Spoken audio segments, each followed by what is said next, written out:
drum. You listen to my lies. Love is far to come. Your love is far. Running at the speed of light, kissing under city lights. Calls me in this morning time, but it just goes on. Running at the speed of light, kissing under city lights. Calls me in this morning time, but it just goes on. Gotta get up again. I gotta get up to another day. I'm not giving up again. I gotta get up. I gotta get up. I gotta get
Hello, 𝙂𝙚𝙣𝙚𝙧𝙖𝙩. I am still recovering from the cold. I forgot to do one thing. There we go.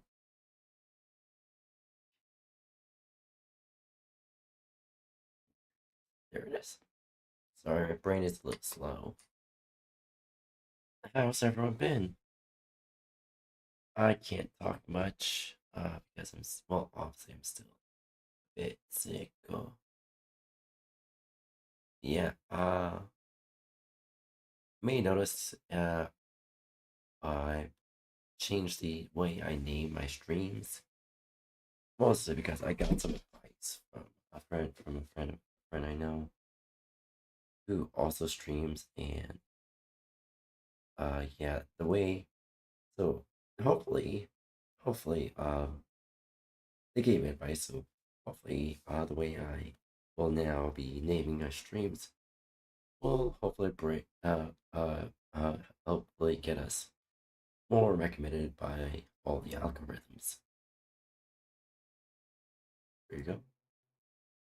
What is going on with every fucking time.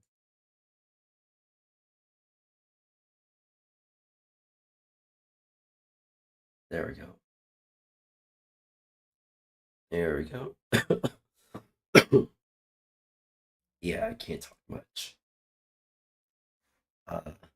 Most because yesterday, obviously I had to cancel stream because I was coughing so much and I was coughing so harshly that I had to make a quick run to Walmart to get cough medicine, cough drops, and I was coughing all the way there, and luckily a little bit of the way back, but it was enough to uh actually uh basically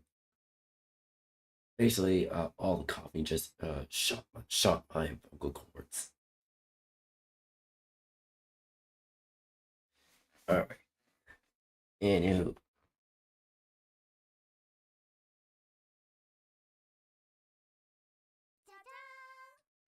let me get the actual file. I went open. Windows does this. All right, there we go.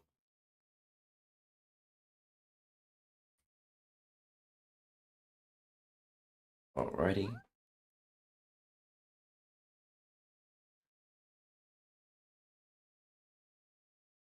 I'm still like it. As you see, I still retain a little bit of it. It's just more simplified.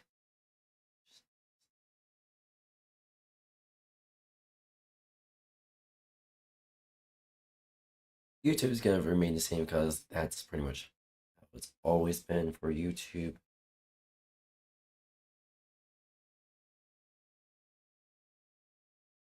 Well, it's gonna be a little bit of a different different format, but yeah. Right. I was in the middle. Oh yeah, I was in the middle watching Food Theory. Tackling multiple sensory pathways at once. Sweet, warm, spicy, numbing, which makes the flavor feel like you just can't get enough of it, and comforts you, even if you've never touched a pumpkin pie in your life. And here's the thing, most of what we call pumpkin spice in products isn't those spices at all. It's synthetic flavor compounds. Pumpkin spice essence cooked up in labs that can be mass-produced for pennies and added to anything from yogurt to vodka. And I'm horrified to say that that's not even a joke. But it explains the explosion of pumpkin spice products. You don't need real cinnamon sticks or freshly ground nutmeg. You just need a bottle of shelf-stable flavoring that tastes close enough. Alright, I got the from idea. a corporate perspective, it's a slam dunk. It's cheap, and the second you slap pumpkin spice on your label, customers know exactly what you're promising. And let's face it, it's a cheat code to get people to buy your product. But the question is, why is it everywhere in so many products? Well, from a purely flavor perspective, it's because the warm spices play well with, well, pretty much everything. Even though individually and in excess, each one one of the components can be overwhelming and downright disgusting, in the pumpkin spice proportions, they meld with things that are sweet or savory. And the spice mix in and of itself is very well balanced too, so long as whatever you're mixing it with doesn't also have a super strong flavor. That's why yogurt, pasta, butter, and friggin' Special K all work well PSL-ified. We all know just how bland and flavorless regular Special K is. Pumpkin spice elevates it to a new level of flavor. So if it really comes down to the flavor, is it time for me to pop my pumpkin and finally try my very first PSL? Yup. Hi! My life is a mess right now. My place looks like this because I just moved, and I don't know where my tripod is. I don't know where my actual camera is, so we're on my gimbal and my phone, and this is gonna have to be food theory for the foreseeable future. By the way, go Canes, we won yesterday. So, it's time. I've interviewed people. I have tried to figure out why the PSL is so friggin' popular, and nobody could give me a satisfactory answer. Some people were like, oh, it is the nostalgia. Some people were like, oh no, it is the flavor. And some people were like, it's both, which is utterly useless. So today, I'm gonna go and I'm gonna try it for myself.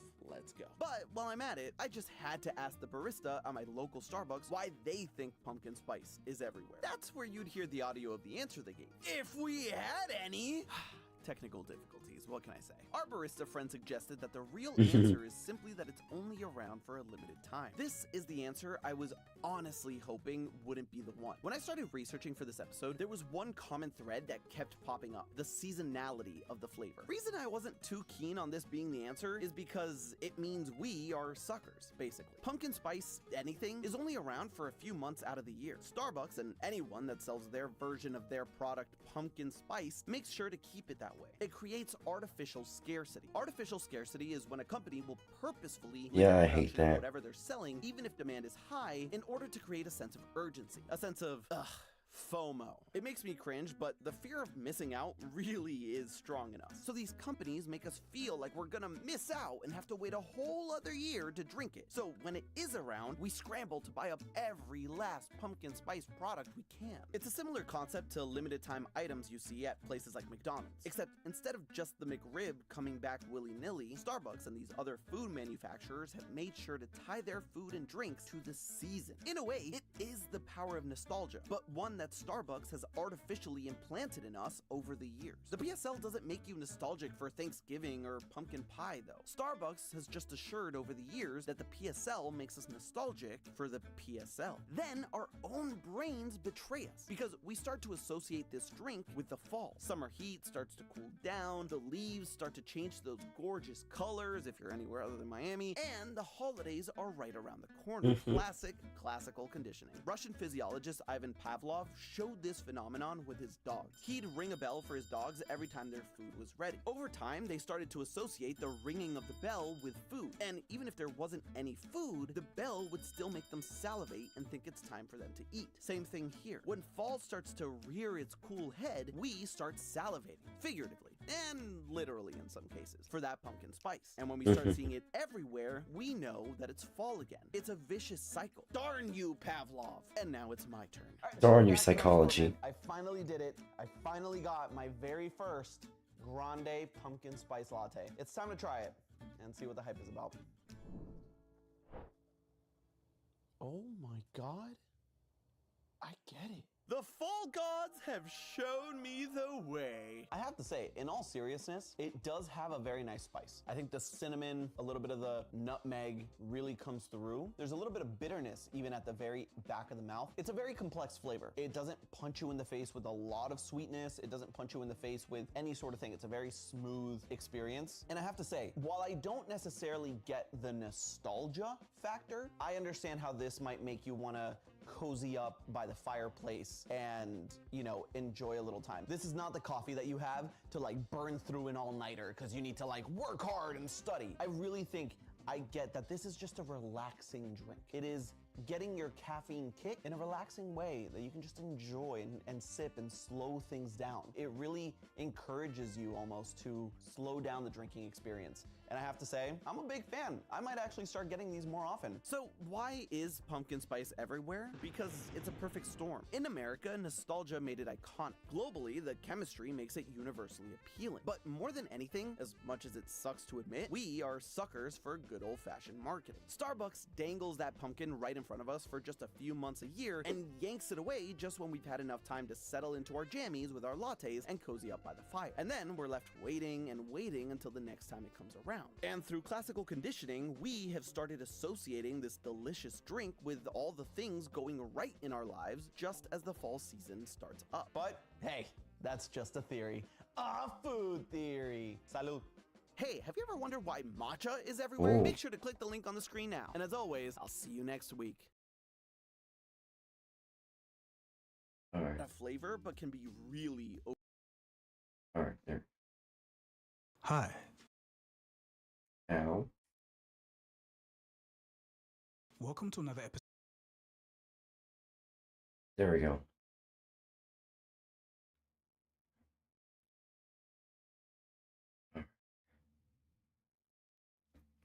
Neck crack.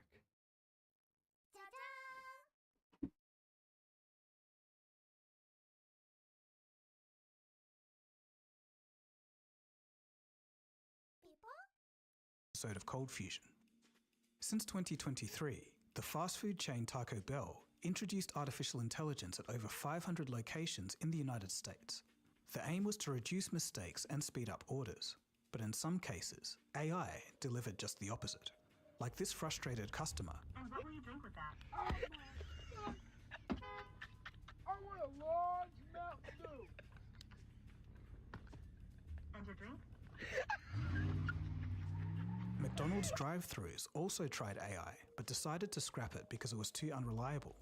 One person had bacon added to their ice cream in error, and another had hundreds of dollars worth of chicken nuggets mistakenly added to their order. As for Taco Bell, the fiasco has caused them to rethink their use of AI. Their Chief Technology Officer, Dane Matthews, told the Wall Street Journal in regards to deploying the voice AI system, quote, "Sometimes it lets me down, but sometimes it really surprises me," end quote. And what he said is the very crux of consumer generative AI today. It works most of the time, but about a few % of the time, it just gets things wrong. But where does this all lead? A recent MIT report found that after surveying 150 business leaders and 350 employees, just 5% of integrated AI pilots are extracting millions in value, while the vast majority remain stuck with no measurable profit and loss impact. In other words, AI implementation fails in 95% of the cases. The market was spooked by these findings, and shares in Nvidia, the $4 trillion company whose chips power the AI boom, dropped by 3.5%, while Palantir fell by 9% off the back of the news. Oof. It all sounds pretty heavy, but this was just a reaction to the headline, because as you dig deeper into what was actually said in the report, the picture isn't as clear-cut as AI simply failing everywhere. A few episodes ago, I talked about the current crisis with new graduate jobs. A large part of that was the AI threat. It's true and happening in some entry-level jobs, especially in the creative fields. I did caveat in that episode that current AI systems still get a lot wrong, but will improve in the future. But today, let's explore that fact a bit more deeply. What if generative consumer AI continues to underperform in businesses for years to come? In this episode, we'll look at how AI is actually performing once put into the position of taking people's jobs. To summarize the sentiment of this episode, it's basically this. Consumer generative AI will revolutionize global productivity eventually, but as for now, it's possibly in a bubble. You are watching Cold Fusion TV. You think? So first thing, let's lay it out straight. AI has some legitimate use cases and works well in non-critical areas that don't require 100% precision. Robots, live translation, and even some prototype website builders like Lovable are some examples. But the sentiment is clear. Most people online find it annoying. But that aside, there's a fundamental problem with current generative AI. Let me explain. You see, everything we call artificial intelligence today was built on the findings of a 2017 paper from Google. That paper provided a way for AI to focus on different parts of an input sequence simultaneously and determine the relevance of each word to every other word. This innovation, called a transformer neural network, allowed researchers, computer scientists, and later companies to change the world. But herein lies the fundamental problem. With this method of transformer neural networks, it turns out by determining the relevance of each word and predicting the next word, it just makes up stuff. Essentially, it doesn't know what it's saying. We call this problem hallucinations, and it has real-world consequences.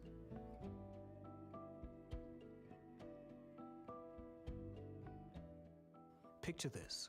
You're a business that decided to replace its staff with AI to write up patient documents, fill in patient information, summarize meetings, or do some basic scheduling. But as time goes on, to your horror, you realize that the AI system makes up 10% of everything that it delivers. But the real problem is, you don't know what it's made up and you don't know what's accurate. So you or your staff manually have to go back and check everything.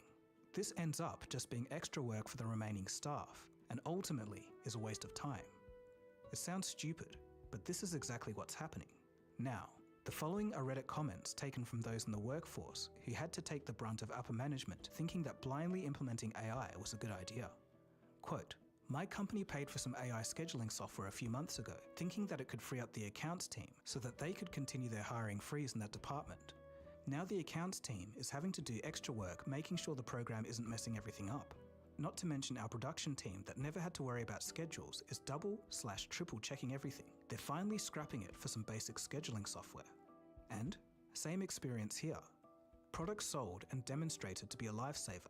Ultimately, the staff that used to do the work spend all their time making sure the AI doesn't screw up and help train it. Also, working in a medical/clinical setting, we really don't trust the new file sorting and labeling system. Names, date of birth, insurance data has to be perfect. AI is less than that. It fails at gathering proper demographic information and assigning relevant tasks. Sometimes it thinks the doctor is the patient, or doesn't know where the document was faxed from, etc. And yet another user states that AI was good at taking notes from Zoom meetings, but would make up 5 to 20% of the content, even when hand-fed the transcripts of the meeting. Those who looked over the AI-generated summary realized that some of what was written wasn't even said. All of these disasters make sense. LLMs predict the next word statistically, but they'll never tell you when it doesn't know the answer, or if it can't understand something. There's many such stories of company regrets after rushing into half-baked AI solutions. A report suggests that 55% of companies regret replacing people with AI. This bank, for example, who fired staff to install an AI chatbot that was so bad, they begged for their old humans back. And take the example of Klarna. 2 years ago, they implemented a hiring freeze and began to replace their human staff with AI.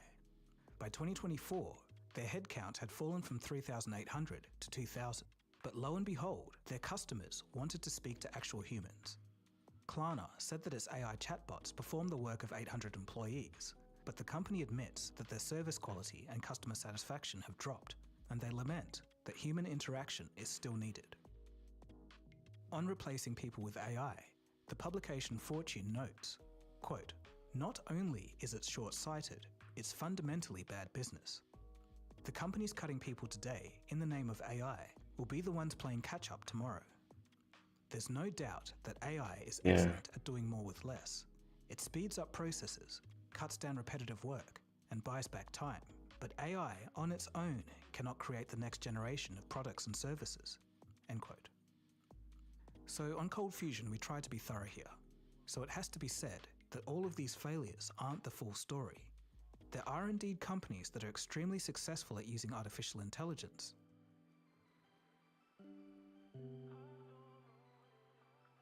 Now, even though the MIT paper said that 95% of companies who implemented generative AI failed in said implementation, the same MIT paper states, quote, "Some large companies, pilots, and younger startups are really excelling with generative AI. They mean startups led by 19 or 20-year-olds. They, quote, have seen revenues jump from 0 to 20 million in a year. It's because they pick one pain point, execute it well, and partner smartly with companies who use their tools." End quote. So how companies adopt AI is crucial. For example, purchasing AI tools from specialized vendors and building partnerships succeed 67% of the time, while internal builds succeed only 1/3 as often.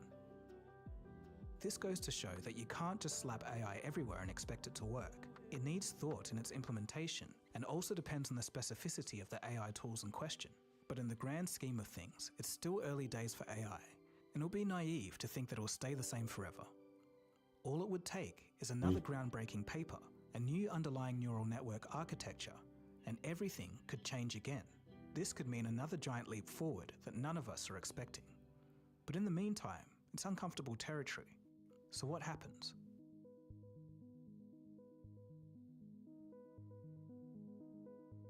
Like the steam engine which sparked the Industrial Revolution of the late 1700s, the internet is changing everything it touches.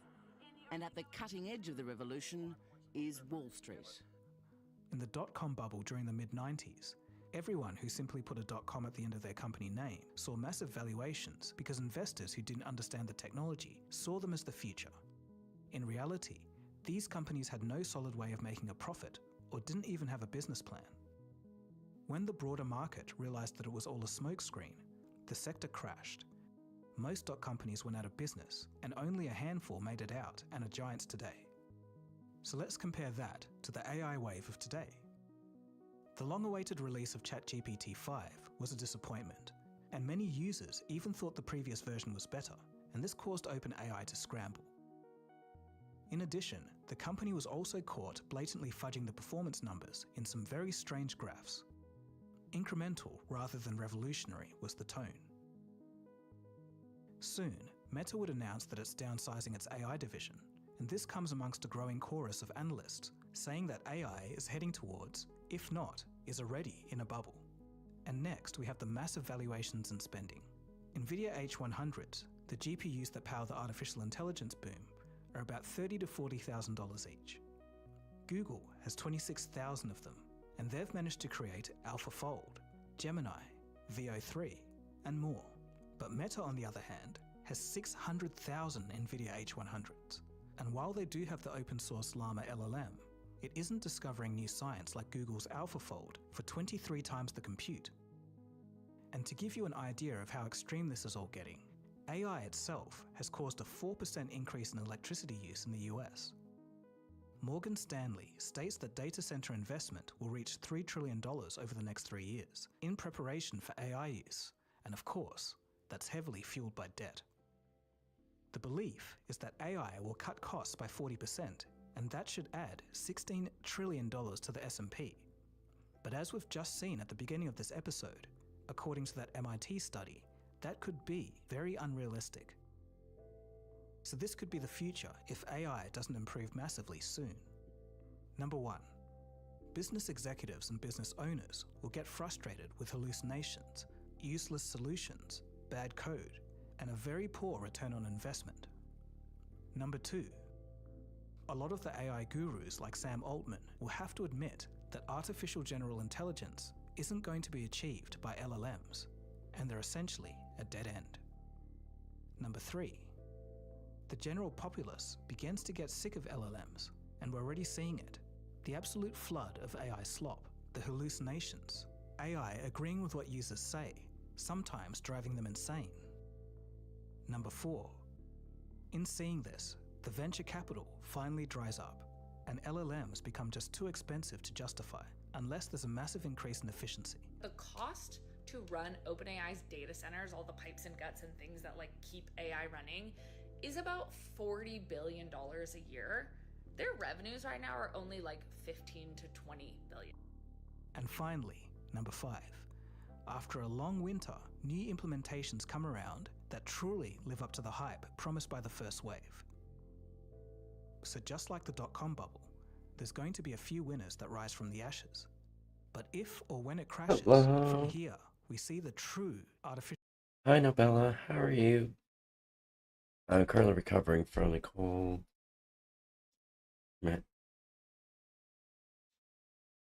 And I had to cancel stream yesterday. I was coughing so much, I ended up it ended up shooting down my vocal cords. So my vocal cords are recovering.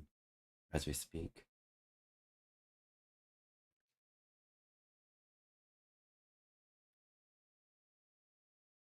I'm okay so far.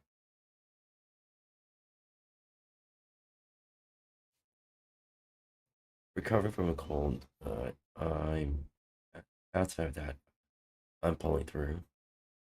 Yeah. Try not to talk too much, just to let my voice recover. And I just wanted to do art stream. There goes the vocal cords.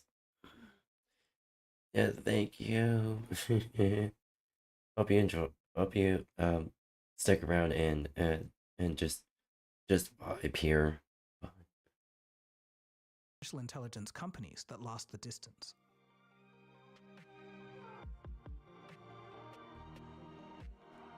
So to finish off this episode, let me end with this. I've talked about this. I think it's maybe a new strand, new subvariant of the cold. Because I've had the cold before, it wasn't this bad, and I've seen my parents have the cough virus, and it's not as bad. It's not that. It's definitely cold, yes, not the flu, but it's much worse. And unfortunately, I can't afford shit right now because my car needs immediate maintenance, and I don't have the money for that maintenance right now. I just don't have money to spare.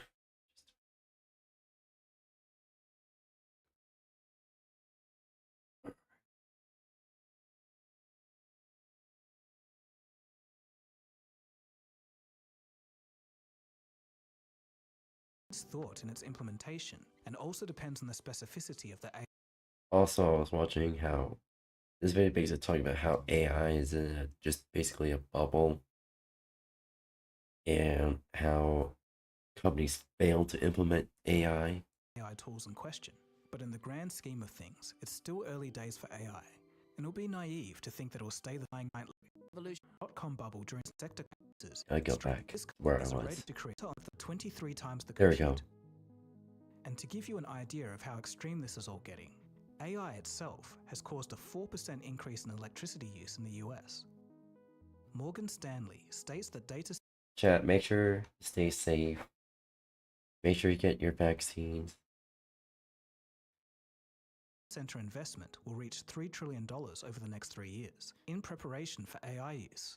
And of course, Unfortunately, I wasn't able to get my vaccine because I didn't have health insurance at the time. And I got kicked out of 2 houses within 4 months. Not really in the case of my fault. It's more of a set of unfortunate circumstances. Both of them regarding one of them, actually the first one, it was my first apartment, and both of my roommates were slowly financially abusing me. So eventually I say, fuck this shit, I'm moving out. And the second house, unfortunately, I was trying to help a friend afford their house, and unfortunately their bank refused to give them a mortgage, and essentially got kicked out. So I'm here, finally got health insurance. Unfortunately, way too late for the vaccine because life says fuck me, I guess. So probably I'm gonna have to wait about 2 weeks after I'm done. I am fully recovered from the cold, then get the vaccine. that's heavily fueled by debt. The belief is that AI will cut costs by 40%, and that should add $16 trillion to the S&P. But as we've just seen at the beginning of this episode, according to that MIT study, Yeah, it sucks being sick. It sucks even more when the cold ends up shooting down your vocal cords. At first I thought it was a strep throat, but I looked through the symptoms. I was like, nope, it's a cold. That could be very unrealistic. So this could be the future if AI doesn't improve massively soon. Number 1. Business executives and business owners will get frustrated with hallucinations, useless solutions, bad code, and a very poor return on investment. Number 2. A lot of the AI gurus like Sam Altman will have to admit that artificial general intelligence isn't going to be achieved by LLMs, and they're essentially a dead end. Number 3. The general populace begins to get sick of LLMs, and we're already seeing it. The absolute flood of AI slop, the hallucinations, AI agreeing with what users say, sometimes driving them insane. Number 4. In seeing this, the venture capital finally dries up, and LLMs become just too expensive to justify unless there's a massive increase in efficiency. The cost to run OpenAI's data centers, all the pipes and guts and things that like keep AI running, is about $40 billion a year. Their revenues right now are only like 15 to 20 billion. And finally, number 5. After a long winter, new implementations come around that truly live up to the hype promised by the first wave. So just like the dot-com bubble, there's going to be a few winners that rise from the ashes. But if or when it crashes, from here, we see the true artificial intelligence companies that last the distance.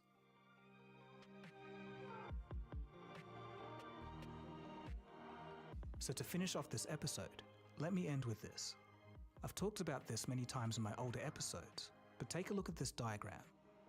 It's called the Gartner Hype Cycle, and it describes the typical progression of the infiltration of new technologies into society. So where do you think we are? The technology trigger? The peak of inflated expectations? The trough of disillusionment? The slope of enlightenment? Or the plateau of productivity? Feel free to comment down below. So where to from here? Well, Sam Altman and all the other AI leaders should focus their efforts on fixing the hallucinations. Once again, a different neural network architecture could be discovered, one that fixes hallucinations. Or perhaps it could just be fixed manually, either way, ushering in a new boom. But that all being said, and that's the funny thing about AI, the point is, with AI, nobody knows the future. So what do you guys think? Do you think we're in a bubble and a crash is imminent? Or do you think the next AI innovation is just around the corner? Hey guys, it's me. Hi, I'm not an AI. I think we'll be on the edge of the crash. So you're finally seeing my... Alright. For next one. Here we go.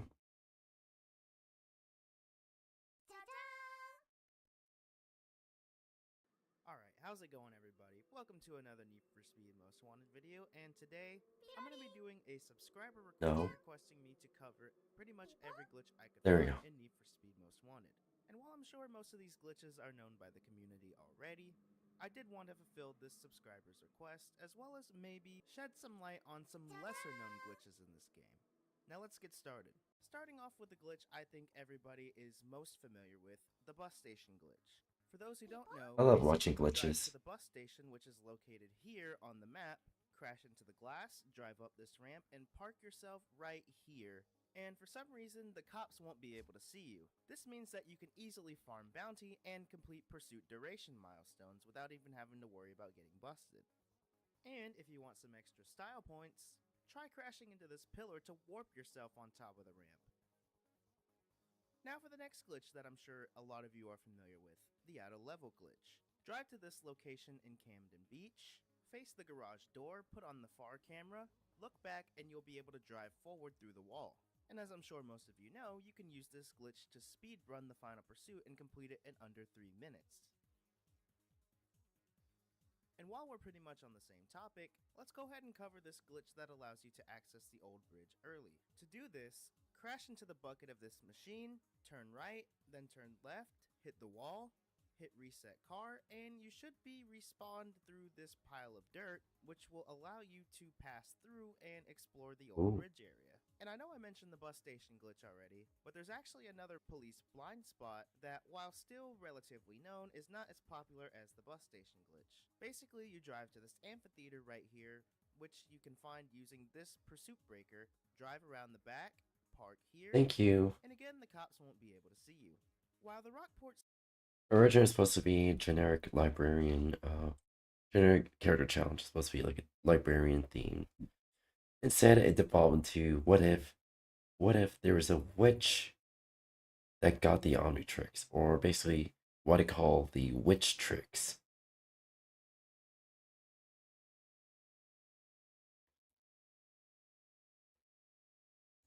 City Borough isn't unlocked until after beating Earl, you can actually explore it early during Izzy's chapter. To do this, start the circuit race Omega, and instead of racing, turn around and go the wrong way. And once you get to this underground parking garage, drive through it, then drive through the second one, and you'll be outside the boundaries of the track. Once outside, drive to the train tracks that lead to Rockport, and you'll notice them unrestricted by the lock barriers. Drive past the train tracks, then pause the game and hit quit to free roam, and you'll notice yourself in downtown Rockport, able to explore freely. Now, since the area is still technically locked, there's not a whole lot you can do around here, but it's still pretty fun to be able to explore it, and it's pretty useful to learn the streets before you can even get there. Did you know that the inside of your safe house is actually a lie?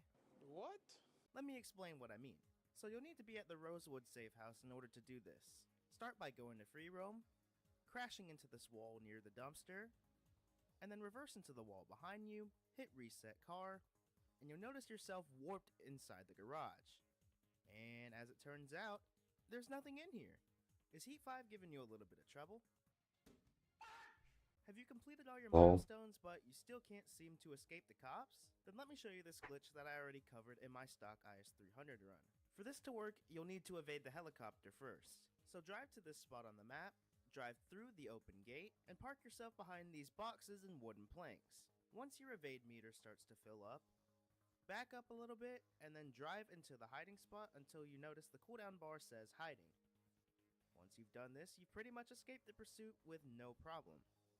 Now, you may or may not recall a video I uploaded covering a glitch where I got busted randomly doing a challenge series race. Oh, I think I figured out how to replicate this glitch. So go into the challenge series and select challenge 4. And as soon as you see the loading screen, press the reset button as fast and often as you can. If done correctly, you'll get busted before the game even loads.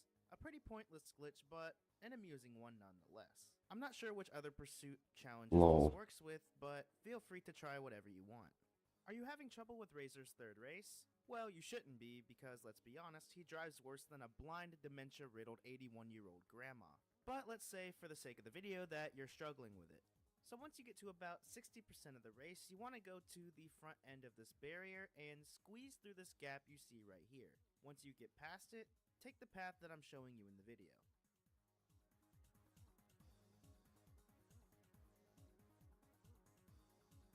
Okay, that's cheese. Then once you clip through this barrier right here, you'll notice you've skipped a huge chunk of the race, making the race so easy that you could literally beat it in a stock 𝑖S-300. But let's be honest, what kind of idiot would do that? Right? Have you ever seen a Lotus Elise turn itself into its own personal slingshot? Well, if you want to see that happen, here's how to do it. So to start, obviously you'll need to customize a Lotus Elise. Equip whatever body kits and or spoiler you want. This will be important as you'll need this later. And then fully max out the upgrades.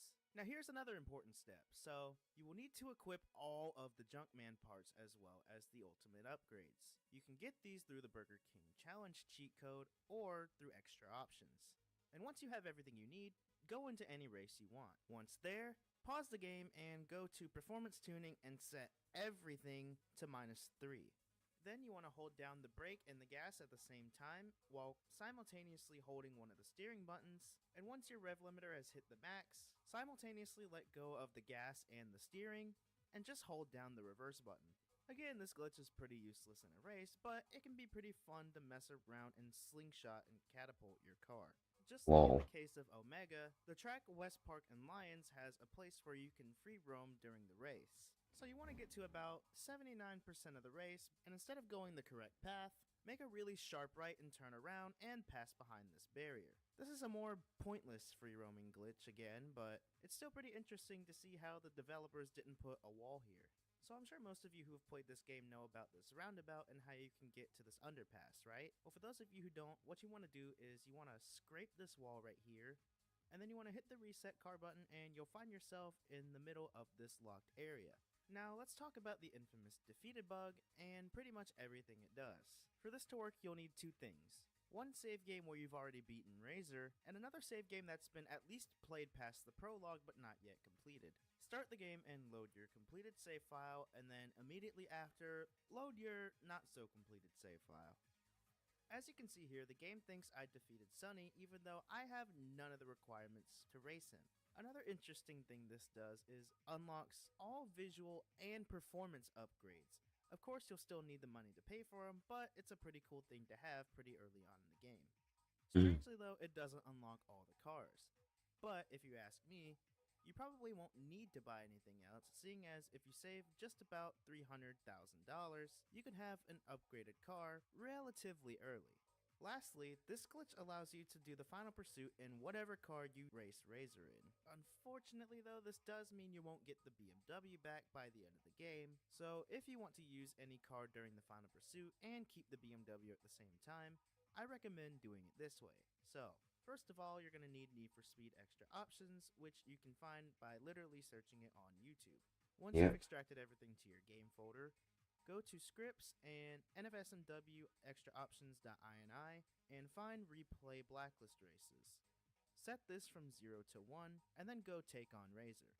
Now you will have to do all 5 races, but whatever car you use to take on Razor will be the car you use for the final pursuit as well. Now I'm going to cover 2 glitches that are pretty well known and commonly used by speedrunners, starting with the boss skip glitch. Instead of pressing the button to continue as normal, hover your mouse over the top right corner of the box and then click it.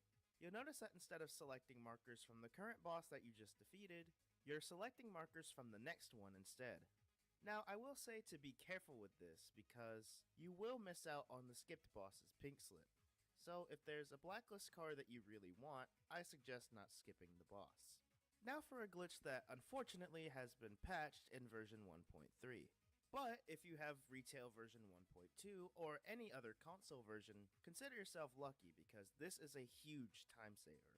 So you want to go into Quick Race and select either Circuit or Lap Knockout for whichever race you're trying to shorten. And then in the options menu, set the lap count to 1. So now when you play that Circuit or Lap Knockout in career mode, you'll only be playing it with 1 lap. Now since I feel like I pretty much covered everything, for this part of the video I'm going to show you just a couple of goofy things that happened as well as just random game bugs.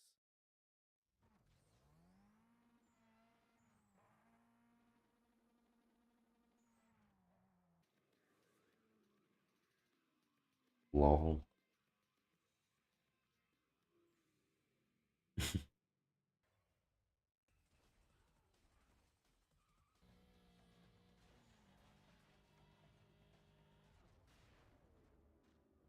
Bruh.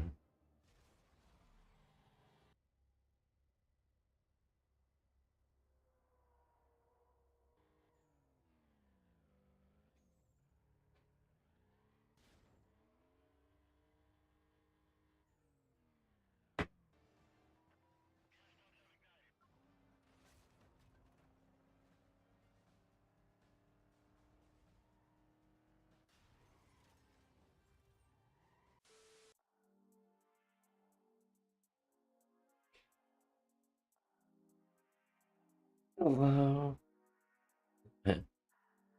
Hi, Blitzy. I get the name. How are you? I'm currently recovering from a cold. My vocal cords are shot from coughing so much.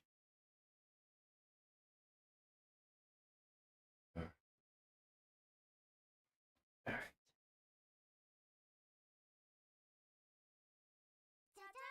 But how you been?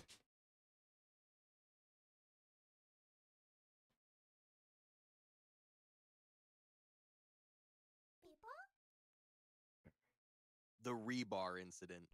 On a construction site in the Philippines during the 1990s, a worker was moving across the upper levels of an unfinished building. Below him, dozens of rebar rods stood vertically from the concrete foundation, waiting to be set into the next layer of the structure. It was a sight anyone in construction is used to: steel bars sticking up into the air.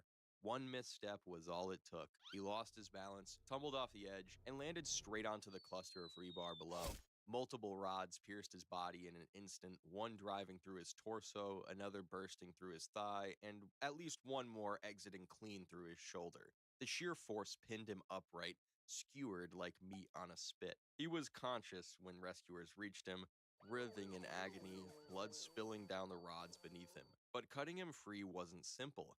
Each rebar had to be sawed off individually while he was still hanging there, screaming with every vibration of the metal. For hours, he remained alive, skewered through multiple organs, while workers and paramedics tried desperately to free him without killing him outright. But the damage Yeah, was thank too... you.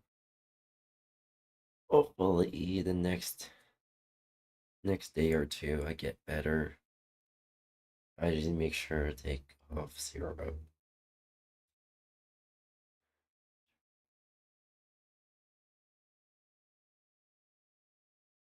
Try to draw stillness.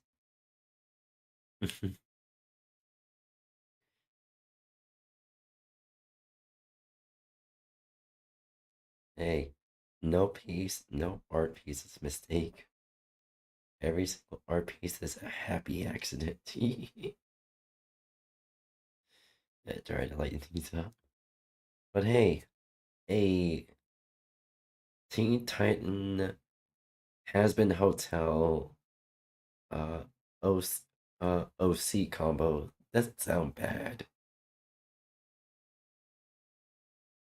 Hey, I'm in the middle of doing a character design challenge, and I accidentally birthed another Ben 10 AU. A witch version of Ben called Gen 10, and a witch version of Andrix called the Witch Tricks. severe. Internal bleeding and shock overcame him. Might just make it. I mean, might as well. You never know never know where it's gonna go. Before he ever reached the hospital. Meaning, like, you never know where your art journey is gonna go. I mean, I I didn't expect to be here.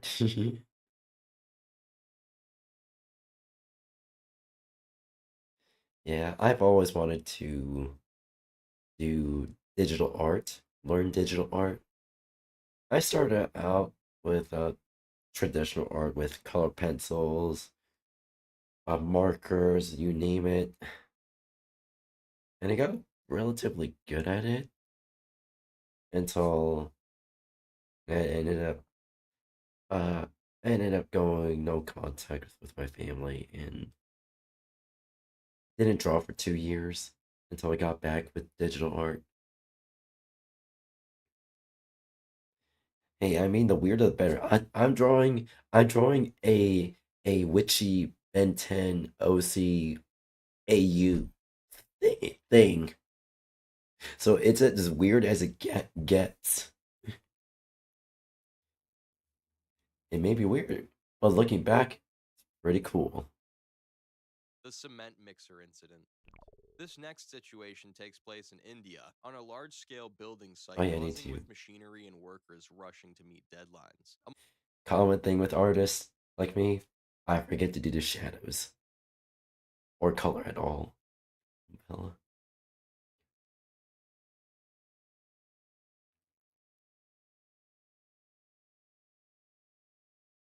Hey, I watch Hell of Boss. I watch Meta Runner, Murder Drones, Husband Hotel. I'm watching a new series, 2 new series, Glitches. Glitch recently released the pilots for. It may look weird at first, but it's pretty cool.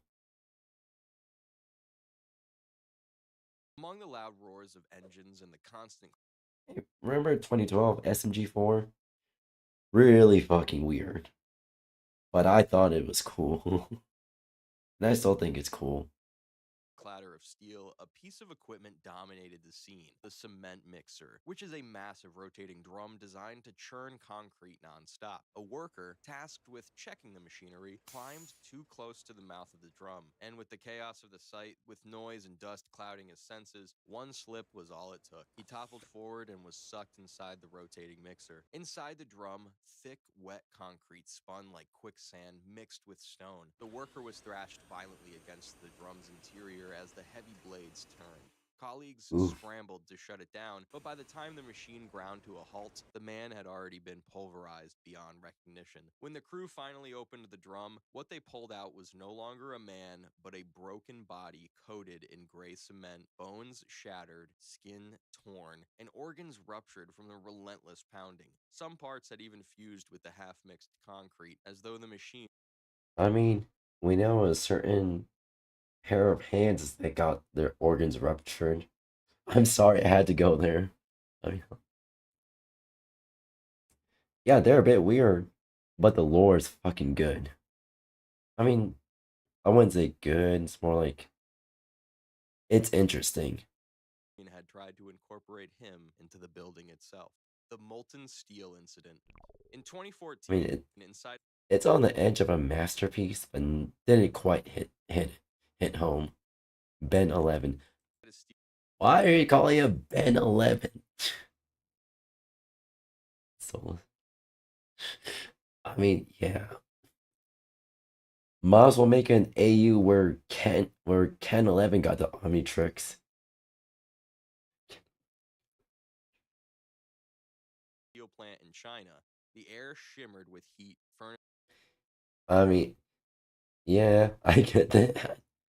If it stuck around long enough, you will under you'll be comparing my streams to Hell of a Boss.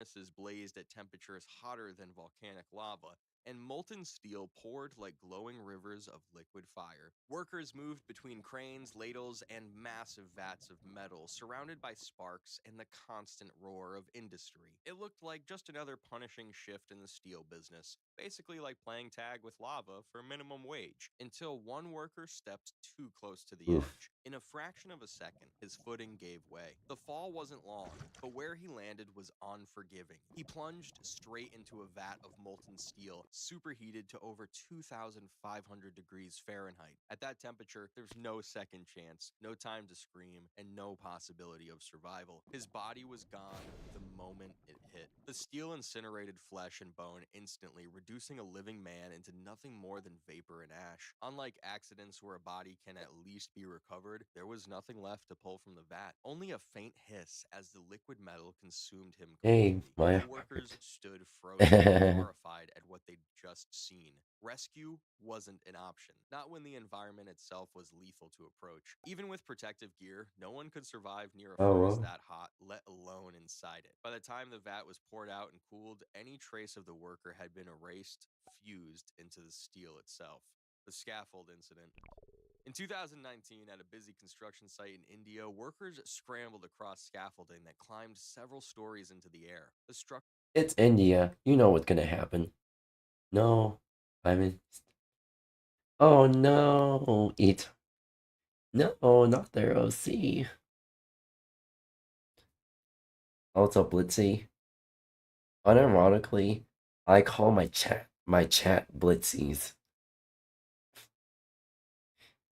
And my chat proclaimed me as their mom, so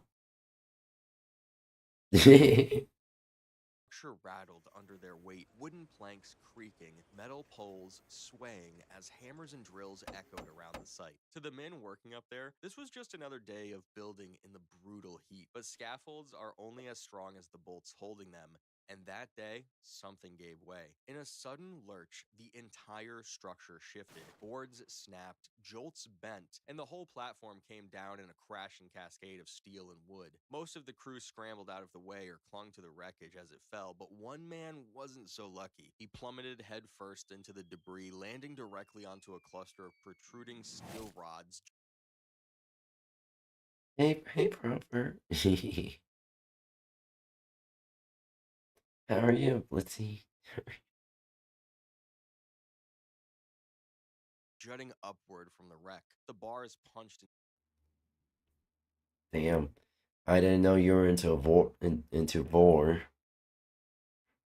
into his face and skull with sickening precision, impaling him where he landed. Co-workers rushed to him immediately, the chaos of the collapse replaced with horrified urgency. He was still alive, breathing There's hangry and there's horngry.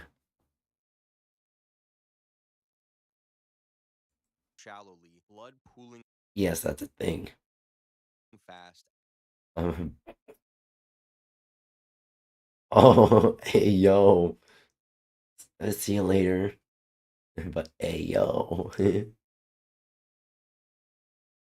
As he gasped for air through the twisted wreckage. Workers grabbed cutting tools, hacksaws, anything they could use to free him from the rods that had trapped him like an animal in a steel trap. The rescue effort was frantic, but hopeless. Every movement sent fresh blood streaming, and every attempt to cut the rods seemed too slow, too clumsy, against the clock that was ticking away inside his body. His strength gave out before the steel did.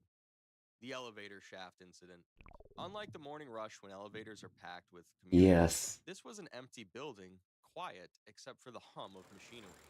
A maintenance worker stepped into the shaft to handle another routine check. Just him, his tools, and the silence of a steel box waiting to be fixed. As he worked, the lift above suddenly jolted to life.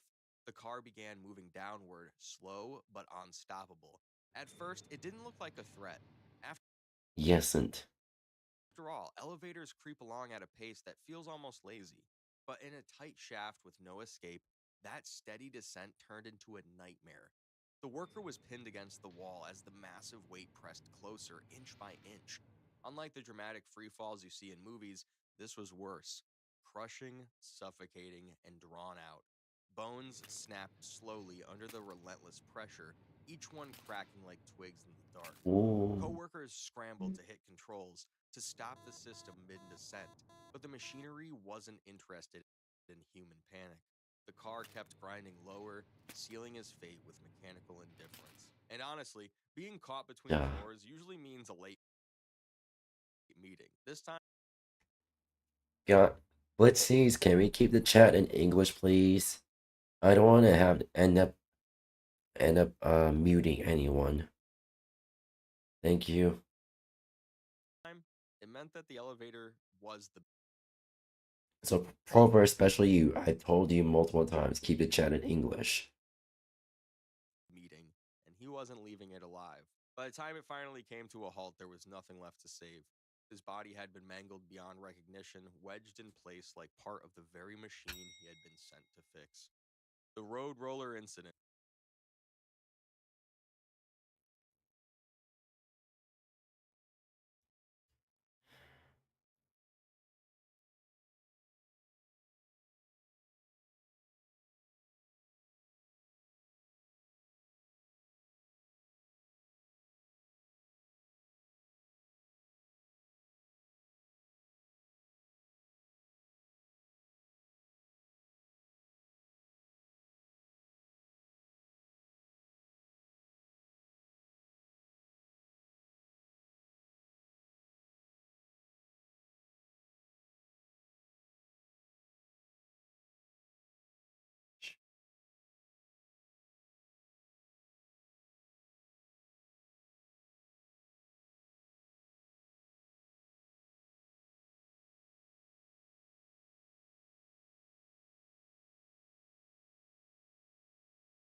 Can it go any fucking faster, you little fuckhead?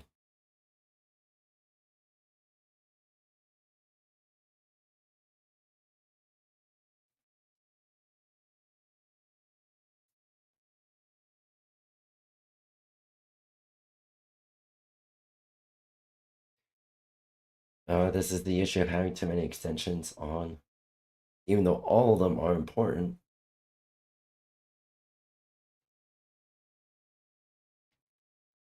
Can you load any fucking faster, you little...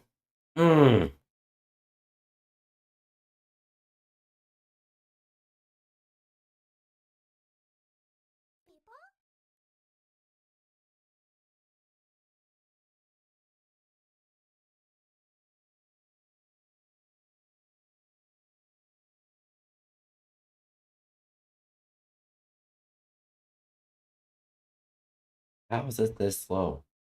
How is it this fucking slow?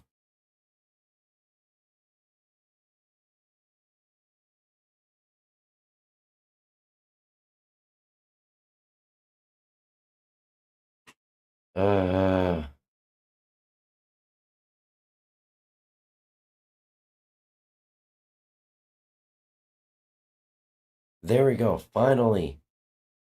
Jesus fucking Christ. It's no problem for for YouTube. It's no problem for loading videos, but loading entire channels. Okay, what the fuck is going on?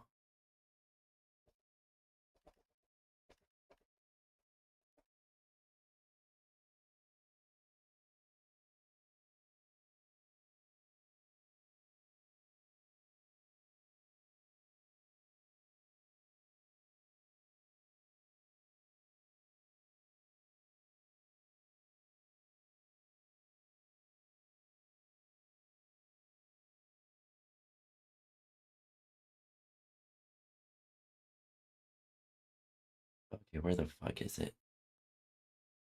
There it goes. Pop-up chat, thank you. Thank you.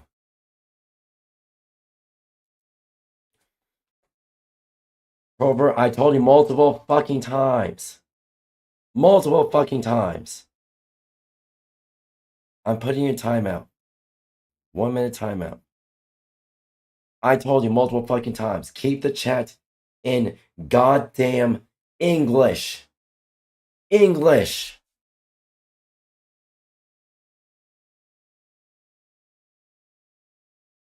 Let's see. Here's this warning. Here's a warning. When I say keep chat in English, keep chat in English. I mean it. That's one of my rules in my chat.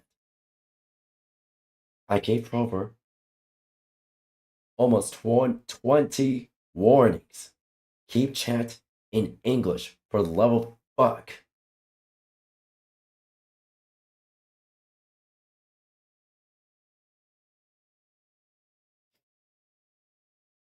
I don't care if you're... I don't care how old you are. You act like a child in this chat. I'm gonna treat you like one.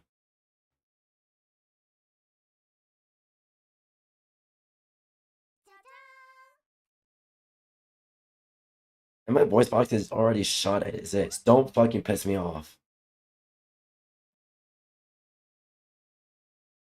Rover, keep the chat in goddamn English. Do not fucking piss me off again. Do not piss me off again.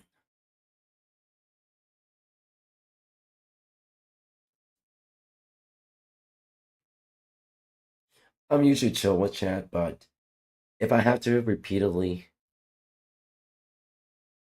I understand that. I don't fucking care.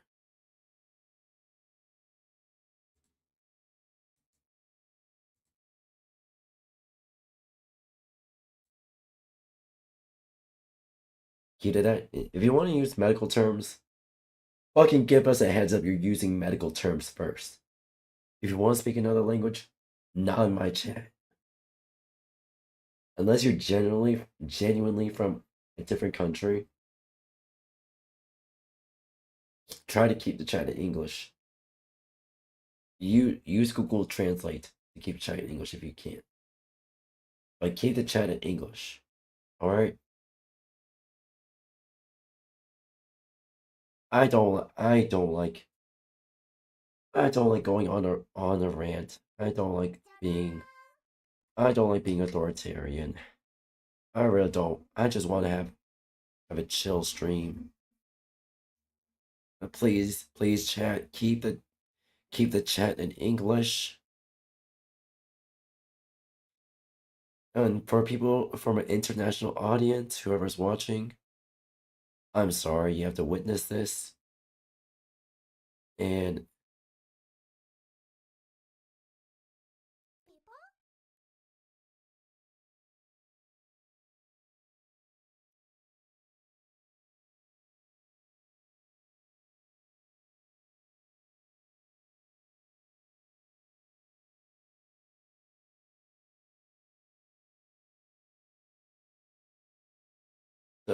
I understand.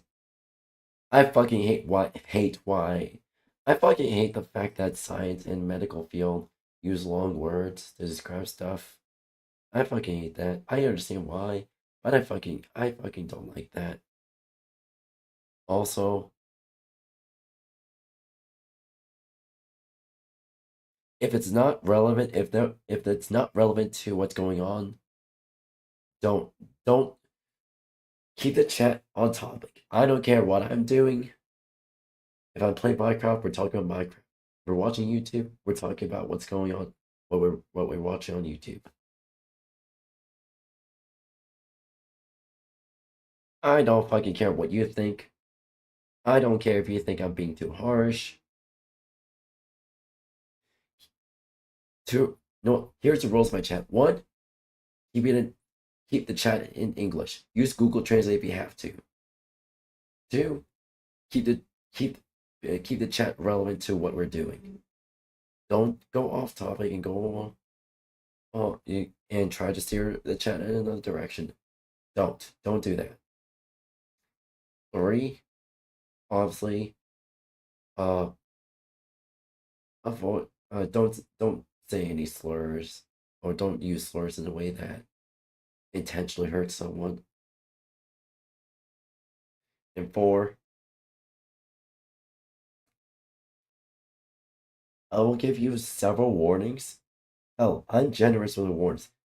Robert, I gave you more than 20 warnings. Hey, keep the chat in English. Hey, keep your chat on topic. I don't want to treat you like a kid. I don't want you. I understand chat calls me their mom. At the same time, I want to treat chat like equals.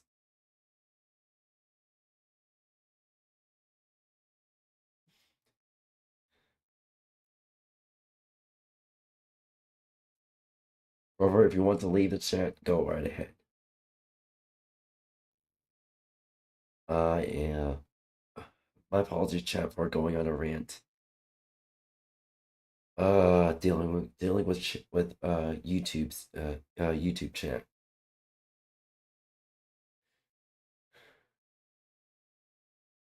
I just want to have a chill stream. I really did. My voice is shot. I shouldn't even be talking. I'm trying to save my voice. Instead, I'm going on a goddamn rant because one of my chatters doesn't know what fucking rules are. They think it's funny that they think the rules don't affect them. Well, here's the bombshell. Nobody is safe from my rules and have it on chat. Obviously, 2 big ones is no soliciting and once again, there's no soliciting.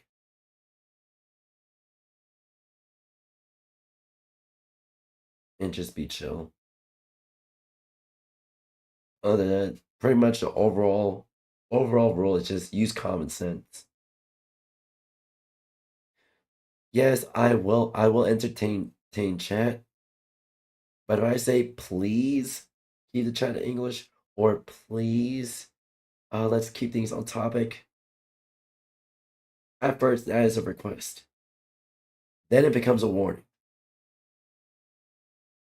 Then it becomes timeouts, and eventually it becomes a ban.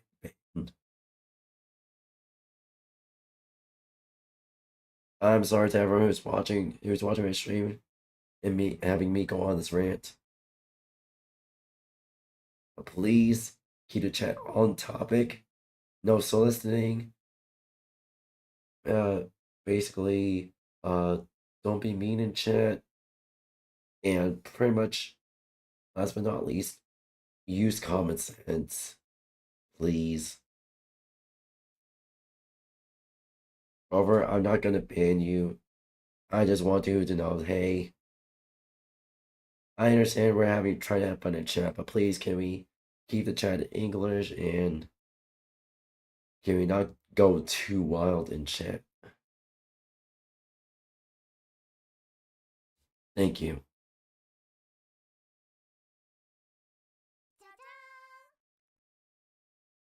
Again, my apologies for going on this rant.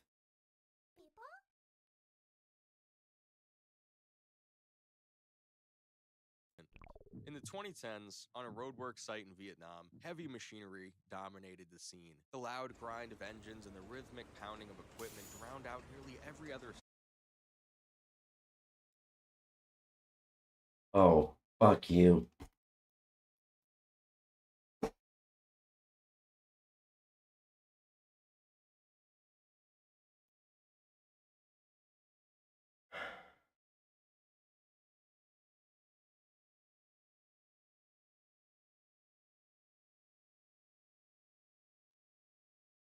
Hey, it's okay. I'm not blaming anyone. I'm not blaming anyone. I just get frustrated when chat doesn't listen. Nobody is stupid. I try to be nice. I try to be generous. I try to play in. I try to entertain chat however I can. But when it goes too far, I just try to be nice and be polite. Say please. Let's not go too wild. But I don't want to getting to the point where I am ranting and I'm already stressed about life as is, and I just wanted to have a chill stream. It's nobody's fault. I'm sorry y'all have to see me this way.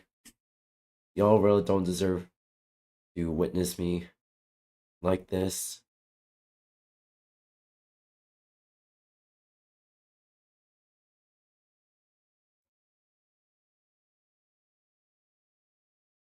Okay, I gotta restart this. That's why we're here.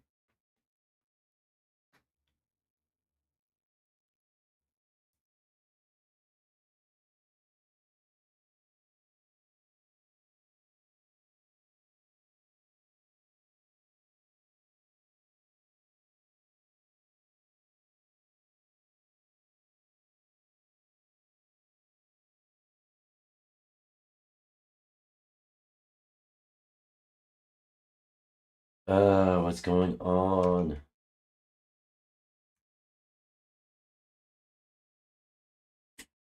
going on with YouTube? Come on.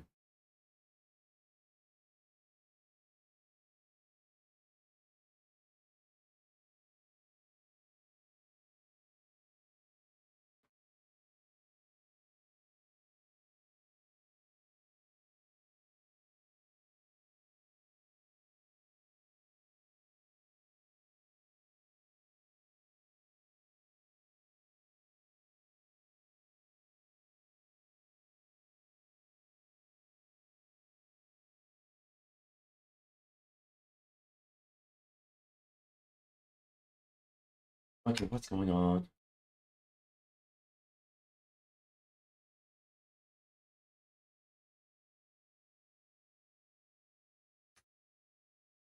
Are you kidding me? Wow, Google. Wow, YouTube as well. So basically, what's going on with YouTube now? What they just rolled out today, or basically what they rolled out just now. I'm not allowed to watch YouTube if I have an ad block on. I'm not telling you which ad block I have.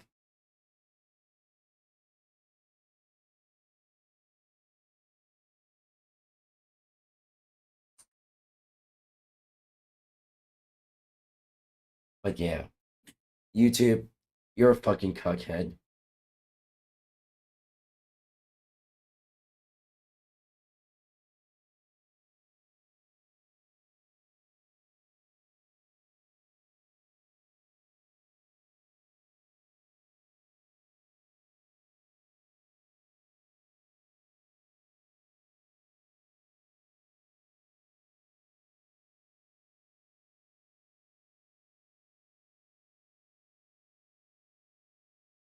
Uh,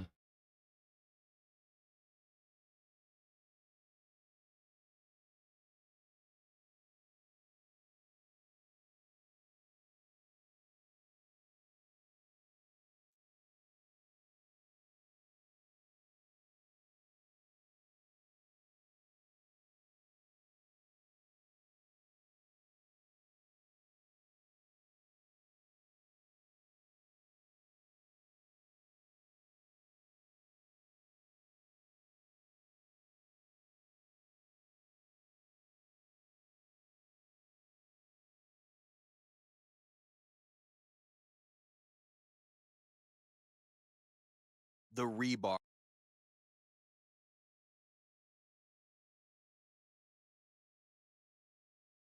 structure shifted.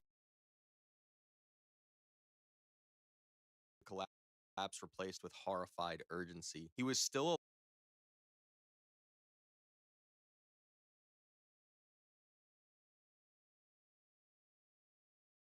that's working, but YouTube, really? I didn't hear you say stopped.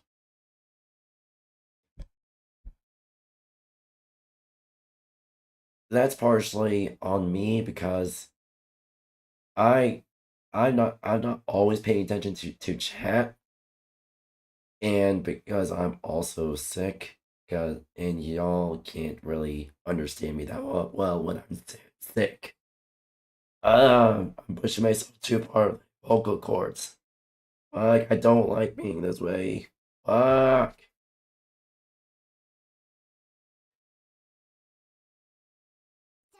I appreciate your concern, but it's not your fault.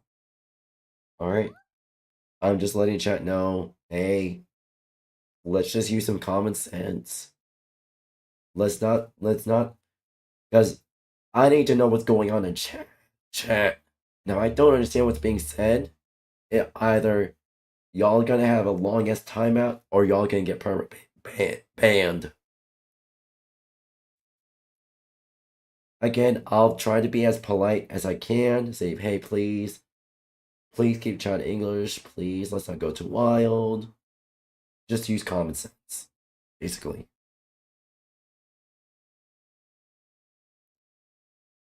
I'm not blaming anyone. I just want chat to have fun, as well as I want chat to be safe. alive, breathing shallowly, blood pooling fast as he gasped for air through the twisted wreckage. Workers grabbed cutting tools, hacksaws, anything they could use to free him from the rods that had trapped him like an animal in a steel trap. The rescue effort was frantic, but hopeless. Every movement sent fresh blood streaming, and every attempt to cut the rods seemed too slow, too clumsy, against the clock that was ticking away inside his body. His strength gave out before the steel did. The elevator shaft incident. Unlike the morning rush when elevators are packed with commuters, this was an empty building, quiet except for the hum of machinery. A maintenance worker stepped into the shaft to handle another routine check. Just him, his tools, and the silence of a steel box waiting to be fixed. As down wall as in movie sent, or as usual, he wasn't had been mangled beyond recognition, wedged in place like part of the very machine he had been sent to fix. The road roller incident.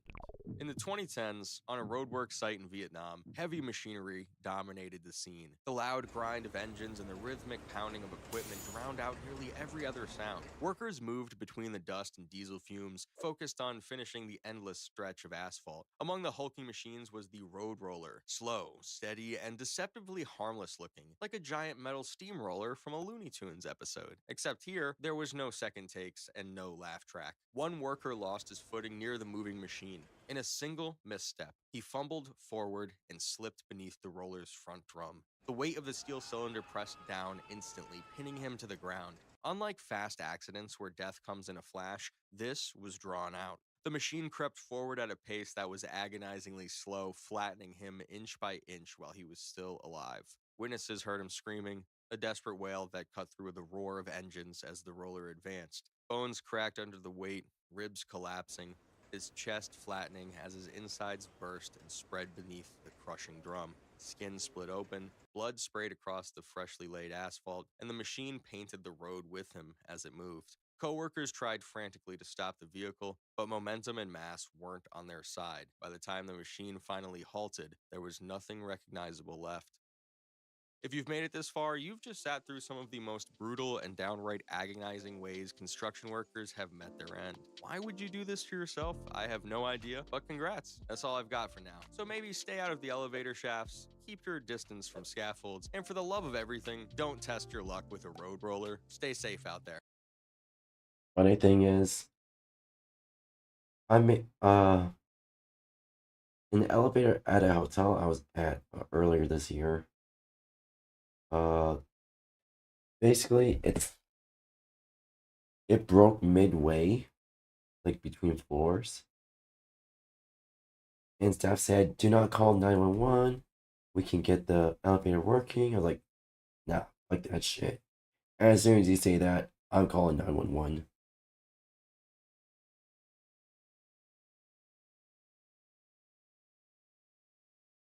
As soon as I heard those words, I mean, you know the shit you're doing.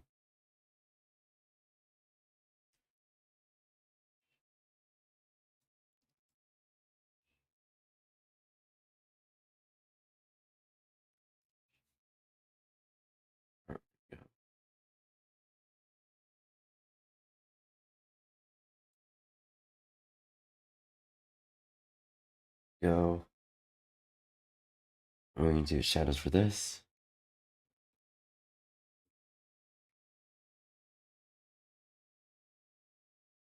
Ten signs that reveal trust issues. Ooh. These. Network.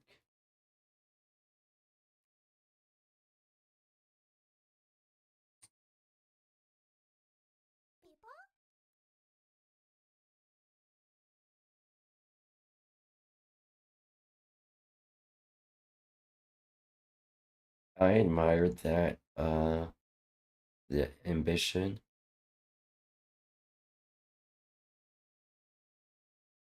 I'm pretty sure that the series is going to end by the time your skills are sufficient up in that.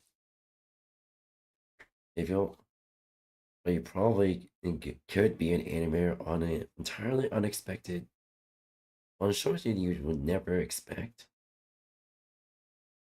But I wish you good luck on that. My dream is to create my first manga.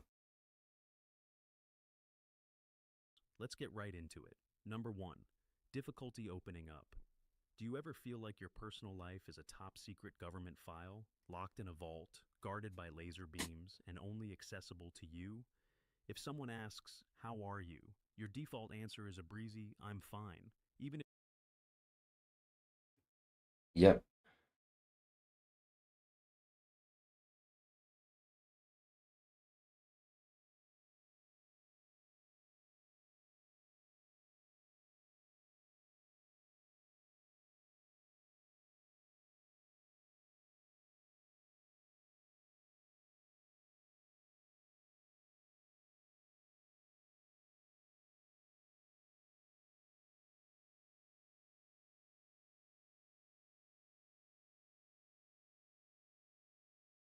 10 signs that reveal trust issues. Let's get right. I'm fine, even if you're internally juggling flaming swords. This isn't about being private, it's about building a fortress around your feelings. People with trust issues treat vulnerability like a contagious disease. Sharing a personal story or a genuine emotion feels less like connecting and more like handing someone the instruction manual on how to dismantle you. Your brain, in its infinite and sometimes misguided wisdom, has flagged emotional openness as a high-level threat. It remembers a time when you let your guard down and got burned, and now it's installed a state-of-the-art firewall. The result? Yeah, I want to create my own manga. I know what I want to create, but I know I'm gonna need a team to create it.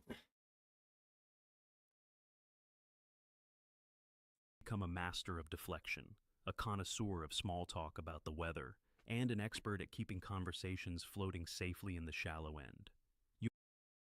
Here's the thing, I hate small talk. I like going in depth in random, pretty much any topic imaginable. You might share facts, but you withhold feelings. You'll tell someone what you did, but never why it mattered. This emotional lockdown is a survival tactic. But the very walls you build to protect yourself can quickly become a prison, keeping out not just the hurt, but the love and connection you crave. Number 2, overthinking motives. If a colleague offers you a coffee, is your first thought, how kind? Or is it, okay, what's the catch? What do they want from me? Are they trying to poison me with suspiciously friendly caffeine? Welcome to the mental chess game of someone with trust issues. Every act of kindness is scrutinized, every compliment is dissected, and every friendly gesture is put under a microscope. Your mind becomes a full-time detective, relentlessly searching for the hidden agenda, the ulterior motive. It's a cognitive pattern where your brain's threat detection system is stuck on overdrive. It's no longer just protecting you from obvious dangers. It's treating every human interaction as a potential Trojan horse. A friend's praise isn't a gift, it's a strategic move. A partner's affection isn't genuine, it's a ploy to lower your defenses. This constant suspicion is exhausting, not just for you, but for the people around you who are genuinely trying to be good to you. It's like trying to have a picnic in a minefield. You're so focused on where not to step that you can't enjoy the sunshine. You end up analyzing kindness into oblivion, convinced that if it looks too good to be true, it's a trap. Number 3.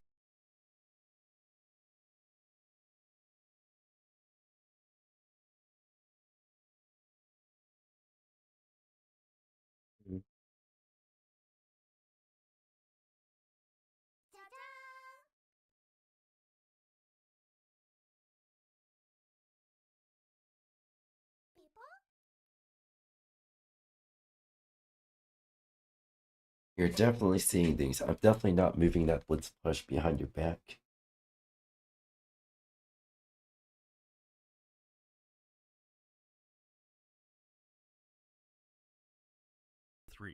Fear of betrayal. For many, the fear of betrayal isn't a what-if scenario. It's a when and how certainty.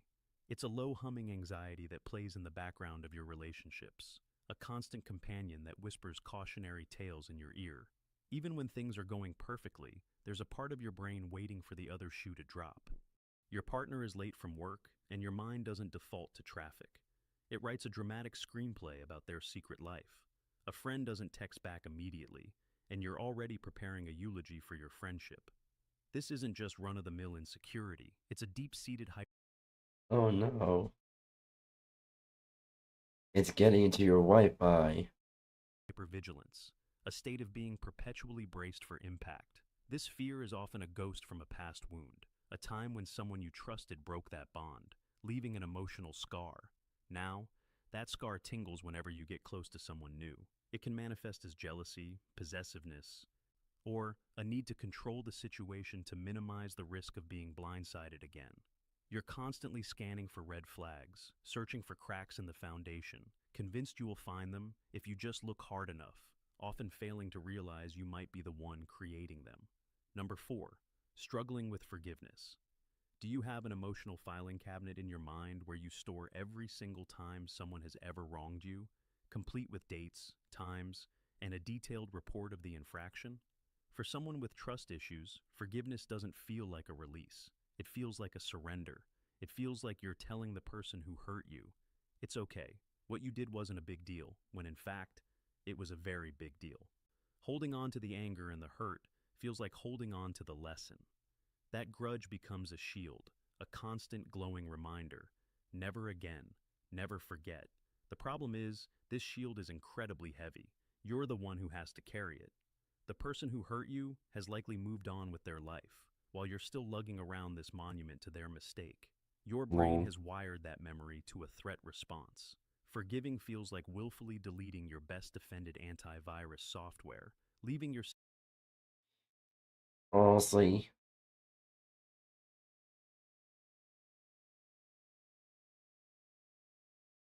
well, that ain't gonna do anything. I have major trust issues. I am working on them, yes. I got better at managing it.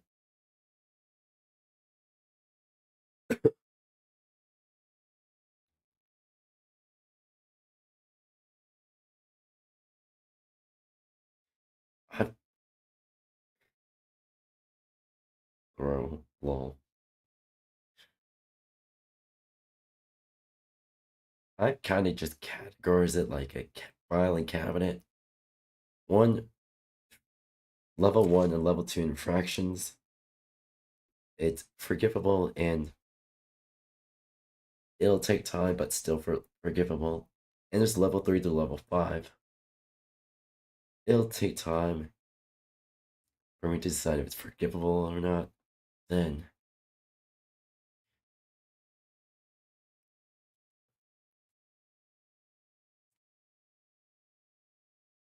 unforgivable at first, but I see why. But I'm still gonna hold it against you. Playfully though. After like 10 years or so.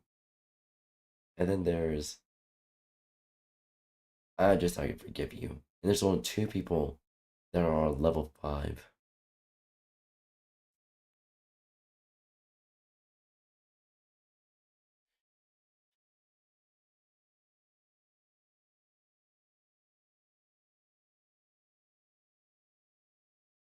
My old social worker said my anxiety levels are through the roof because of what I was going through at the time.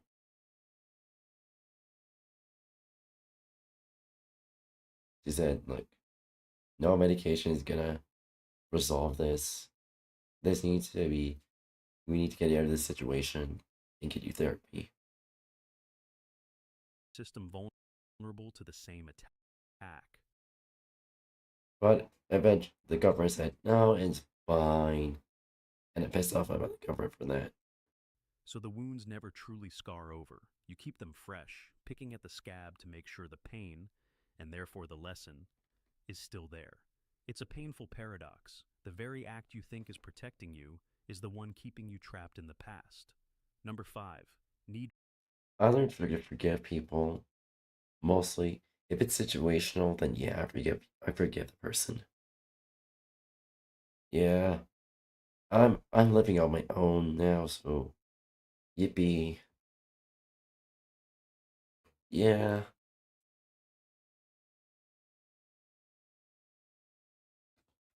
Still dealing with that stuff.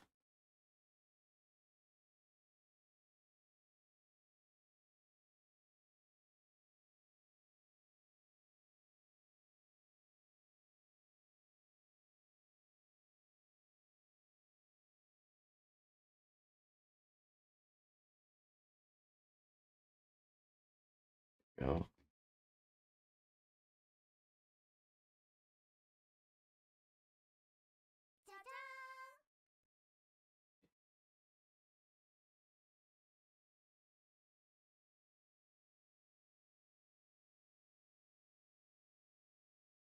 Like, for example, I for how for as long as you remember, I've already forgiven one of my exes because the way the breakup happened was situational. The act was unforgivable, yes, but it was mostly situational. I think,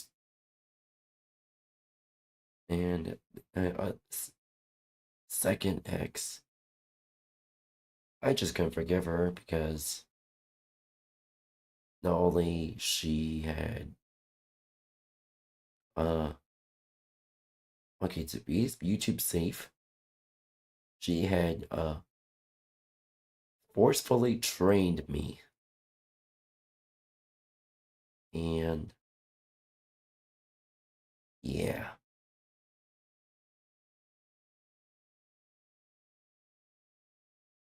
Third X, it was situational. Um, I didn't like the fact she both roommates were financially abusing me and well abusing the privilege of getting to drive my car.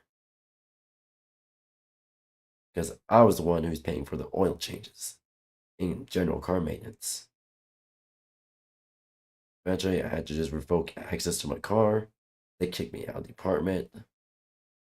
And yeah.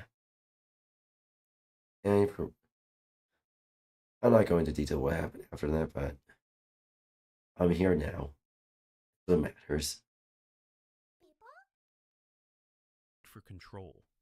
If you feel an overwhelming urge to know your partner's schedule down to the minute, read their texts over their shoulder, or plan group outings with the precision of a military operation, you might not be a natural-born leader, you might just be wrestling with trust issues.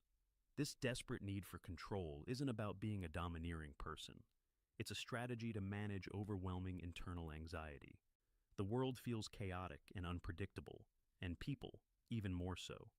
Your logic follows a simple, if flawed, path. If you can control the situation, you can prevent the betrayal. If you know all the variables, you can't be blindsided. That's the thing I learned. You cannot control people.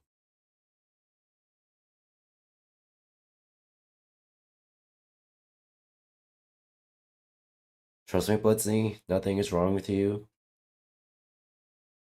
We are literally and physiologically and biologically built different.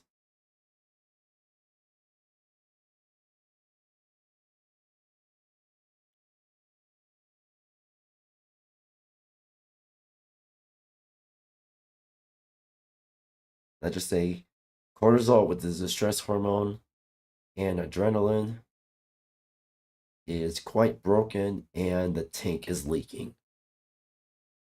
One tank is leaking more than the other, but yeah. There's nothing wrong with you, even though society will try to guilt trip you to think that, but I don't see anything wrong with you.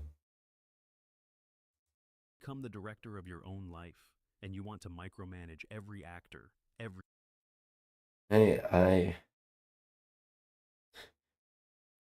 we're walking down the same path. We're just at different points of time, at different points of time, or at different milestones. I understand what you're going through. I really do. every scene and every line of dialogue. You try to build a predictable world to make yourself feel safe from the unpredictable sting of disappointment. It's an attempt to create certainty where none exists. Whether it's dictating plans, monitoring a loved one's behavior, or refusing to delegate tasks, the underlying goal is the same, to minimize risk. But this quest for absolute control is an illusion, and it often backfires, pushing away the very people you're trying to hold on to. Number 6, difficulty relying on others. Is your personal motto, if you want something done right, do it yourself?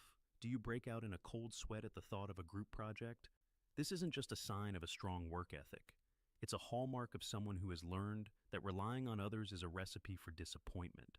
The very idea of leaning on someone for emotional support or practical help feels foreign and dangerous. You've built a life on the foundation of self-reliance, becoming a one-person army. You are your own mechanic, your own therapist, your own moving company, and your own biggest cheerleader. This hyper-independence stems from a core belief that people are inherently Yeah, I had kind of had that motto. However, I've learned to just use that as a last resort.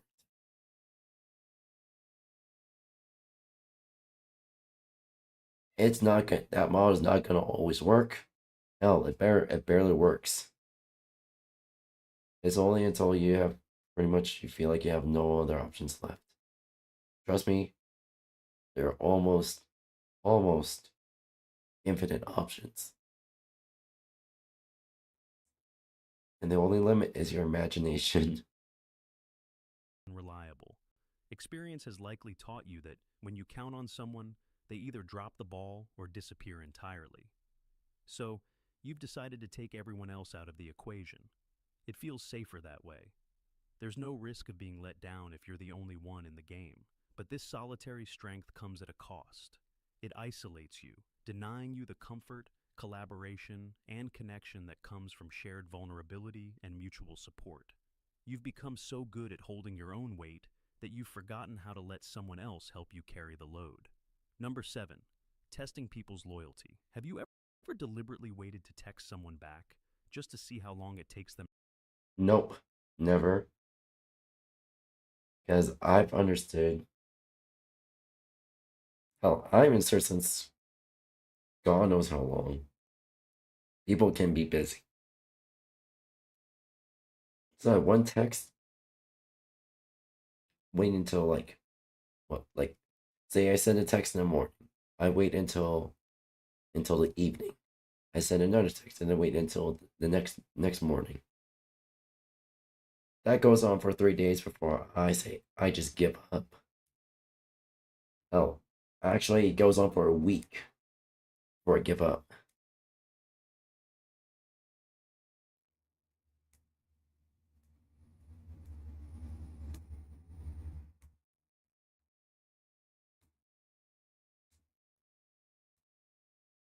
It's okay. I'm trauma dumping as well. So it's kind of on the topic, so you're good. Plus, we're watching a video about trust issues. So yeah.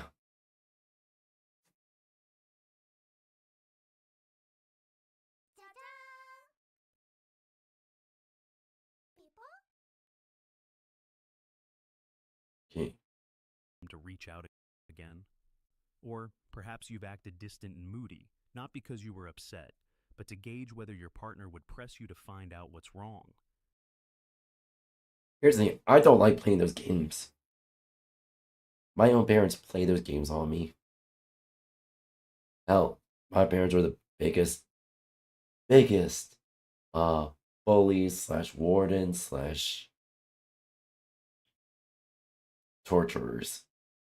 But yeah.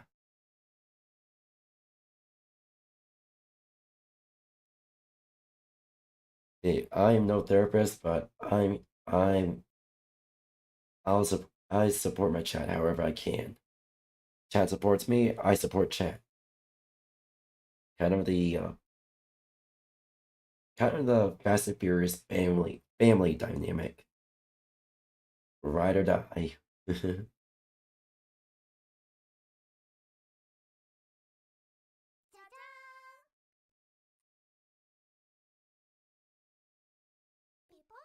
Well, I'm fiercely loyal to the friends I made in high school. Hell, I'm still in contact with with a few of them.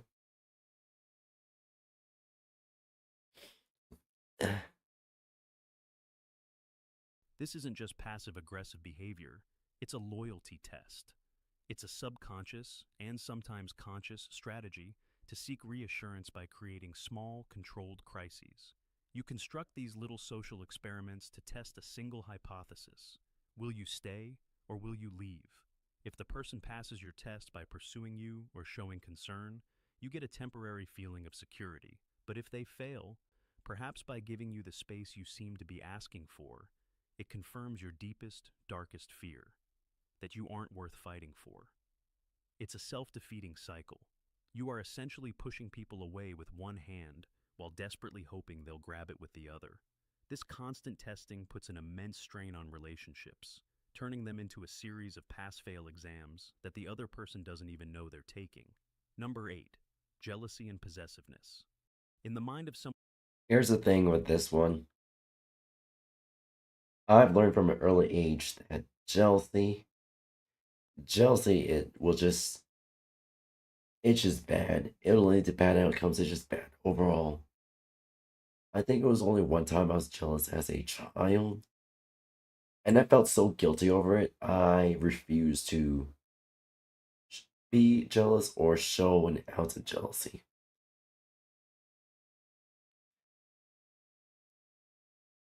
Basically, I just remind myself, hey, they have their milestones, I have mine.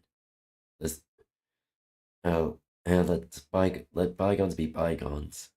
Someone with trust issues, a partner's friendly chat with a coworker isn't just a chat. It's a potential threat, a preliminary interview.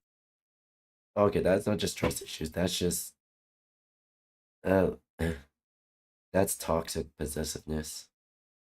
For your replacement. This intense jealousy and possessiveness isn't... I realized something.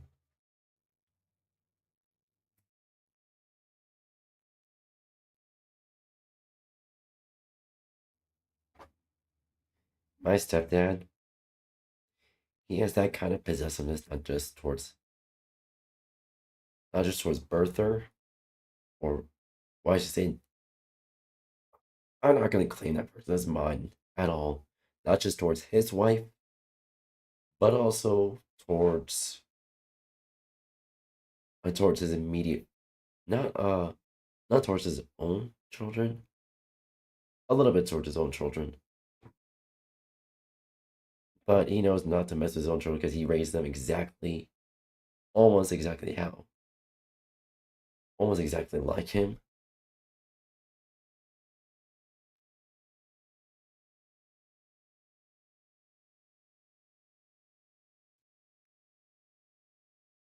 Oddly enough,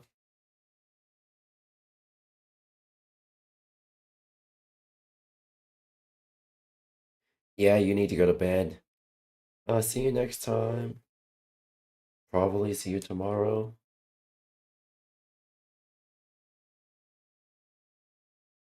No, I'm not gonna be streaming tomorrow. Tomorrow's Wednesday. I don't stream on Wednesdays. But yeah, see you on Thursday. Give me variety stream, like all day stream. Matinee. Born from a lack of love in fact. It often stems from the complete opposite. It's born from a terrifying, all-consuming fear of losing the love you have. Your partner becomes the epicenter of your emotional stability, and the thought of them being taken away triggers a primal panic. Possessiveness becomes your faulty security system. You feel the need to monitor their social media, question their friendships, and stake a claim on their time and attention. Every person who enters their orbit is viewed as a competitor. This behavior isn't about arrogance or control in the tyrannical sense.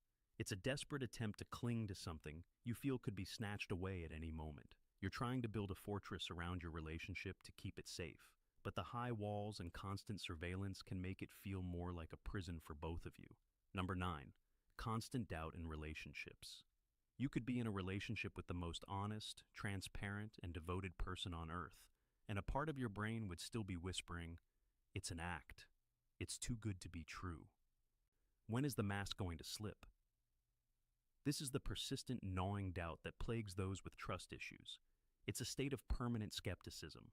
No amount of reassurance is ever truly enough, because the problem isn't the other person. It's the lens through which you see them.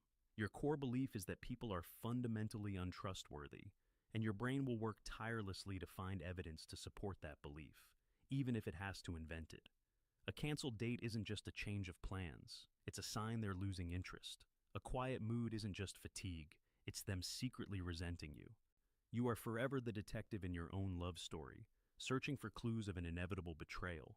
This constant doubt prevents you from ever truly relaxing and enjoying the connection, as you're always braced for the moment when your suspicions are finally, painfully proven right. Number 10. Avoiding deep relationships. If the thought of a deep, committed, emotionally intimate relationship makes you want to run for the hills, this might be the ultimate sign of trust issues. This is the final, most extreme defense mechanism. If you don't let anyone in, no one can ever hurt you. You become a master of the surface level connection. You might have many friends, but no one really knows you. You might date, but you always keep one foot out the door, ready to bolt the second things get too serious. This is a preemptive strike against heartbreak. You've concluded that the risk of emotional intimacy far outweighs the reward. Loneliness, in your calculation, is a known, manageable pain, while the pain of betrayal is catastrophic and unpredictable. So, you choose to live in a guarded, emotionally sterile environment. The problem with this self-preservation strategy is that the same walls that keep out the pain also keep out the joy, the connection, and the profound fulfillment that can only come from true, vulnerable intimacy. You successfully avoid the lows, but you sacrifice the highs in the process. That's all for today. I'll be making similar videos in the future. Subscribe to see them.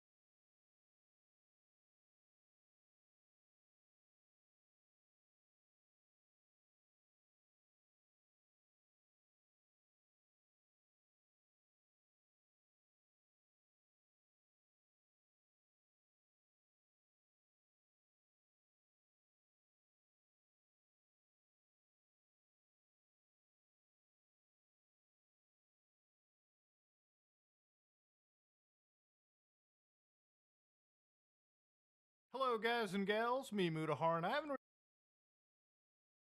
really seen many people talk about this, so I'm going to talk about it because I like talking about internet safety, internet censorship, all that kind of stuff. Now, what if I told you an entire country just got entirely removed off of the internet, okay? Wild stuff to hear. Now, what was that country, ladies and gentlemen? Yeah, apparently Afghanistan's cell phone, internet services, and everything was basically cut down. So how the heck did we find out about this, ladies and gentlemen? Well, about a day or two ago, an internet, watchdog group known as NetBlocks was just looking at the connectivity, and everything was la-di-da-di-da when it came to Afghanistan until at one point, all of a sudden, the connectivity cratered all the way down, literally within an hour to 0%. And as we're talking, it is still at 0 to 1%. So yeah, ladies and gentlemen, all of a sudden an entire country gets removed from the internet. Basically, their people not only get censored, they get completely disconnected. And I believe Afghanistan is like 40 million something people. So just imagine, okay? You wake up one day, you're an Afghanistani guy or gal, and you're like, man, I want to browse the internet today. Everything is gone. Oh, you want to reach your family? Everything is gone. Everything is removed. Oof. You know, the basic pleasures somebody has in life getting taken away is absolutely going to piss somebody off. Now, you might be like, well, how does the Taliban end up doing it? 𝙂𝙚, how do they remove people from the internet? Well, they decided they weren't going to use any special, technical measures for this. They were just going to start cutting the fiber optic cables in regions. And you might be like, well, why would they do that out of nowhere? Well, it wasn't actually happening out of nowhere. They were actually doing this for weeks. And apparently it was taken to prevent vice, and alternative options will be put in place across the country to meet connectivity needs. Now, that could really mean anything. I mean, at this point, they could probably be using fucking carrier pigeons, because even that is better than what they have now, which is nothing. So for anybody that doesn't understand, vice basically means anything that is fun in this manner. So let's say you're having fun. Let's say you're just relaxing. Let's say you're goofing off with your pals. That could be vice. Some people could look at it as, hey, maybe they're wanting to ban internet pornography or something of that nature, which I'm sure the Taliban could have done if they really wanted to, without completely throwing the baby out with the bathwater. It really, in my opinion, and again, I think most people can agree here, it's a way for them to censor their people and prevent an uprising, okay? You know, when people start talking, the people in power start getting a little freaked out. Now, obviously, look, when you destroy cables, right, if you look at how we connect to each other with the internet, we have things like, you know, submarine cables, which is how we transfer a lot of data from each other. So, for instance, in the United States, these cables, which are owned and operated and maintained by separate entities, connect the internet all the way from the eastern seaboard to, say, Europe and the United Kingdom. And of course, this is what it looks like down over here. These cables literally are carrying our memes, videos, everything across the world for everyone to consume. Now, the thing about it is we have multiple different options. So you might be like, well, couldn't we bypass the Taliban if we use things like Starlink? And you're absolutely right. Things like satellite internet do bypass whatever the Taliban government wants to impose. But remember, satellite internet ain't cheap. And I'm sure for the average Afghanistani, purchasing any satellite connectivity material is probably going to be regulated by the Taliban. So if they catch that shit around your house, you could be looking at a pretty nice beheading your way. Or the other thing is they easily just can't afford it. If I'm in Canada and I go to Starlink and I order Starlink right now, shipping in 1 to 2 weeks to my house can cost me somewhere around $500 Canadian. And that's just what I'm paying right now. Then the actual service costs like fucking $140 plus the service tax, I guess, which is just for the first. What a goddamn I hate these stupid fucking mini taxes, man. They're just so unnecessary. But anyways, not the point of it, okay? $140 a month. You know, I'm paying less for fiber optic connection that is of higher quality than what Starlink is providing. But I don't live anywhere remote. It is something that I don't need. If you live in a place that's remote, or a place where the government can, I guess, control every single ISP, that might be a thing. Now, I believe Starlink does service the entire world. I'm sure they would be able to service Afghanistan. I'm just also sure that most Afghanistanis are not going to be getting access to it. So for the people in Afghanistan who are running their YouTube channels like Beyond the Hindu Kush, yeah, this guy was just uploading videos about Afghanistan, all right? You know, he had a community, a small but vibrant community of like 170 people. And all of a sudden, 3 days ago, we're not seeing any updates. So even the people that are providing a positive glimpse of Afghanistan beyond the oppression that we see, yeah, all of a sudden, they're just gone, man. They are gone into the ether. It really is like a fucking digital Thanos snap out of existence. It is crazy shit to see. And again, I know for some people who are like, well, I live in a place where this can happen. The reality is you've just seen another country become North Korea. So for instance, if you look at what's been affecting them, their airlines have been affected because obviously internet connectivity has been disrupted. Things like health, for instance, are currently affected. So out of nowhere, they not only threw the baby out with the fucking bathwater, but they really didn't think about the actual major health, you know, the actual logistic related implications regarding, okay? Because I don't think the fucking Taliban necessarily has a whole bunch of expertise behind it. Remember, these are people far into the past, okay? And I thought things were going to change ever since, like, you know, they became more friendly with the US government. But, you know, in the last 6 months to about a year, they've kind of just went off and back into their own way. And all of a sudden, Afghanistan is now a country that is completely fucking disconnected from us. You know, people were complaining about Saudi Arabia apparently buying like EA, but even Saudi Arabia, for as religious as they are, would never, from my understanding, at least disconnect people from the internet, okay? This is an extreme measure to take away from the vices that people are engaging in. And how much of those vices were seriously crazy? I think a lot of it, like I said, is meant to prevent public dissent. This is what censorship is ultimately. It's not there to protect the health of a culture. It's there to fucking censor people so that they don't uprise against you.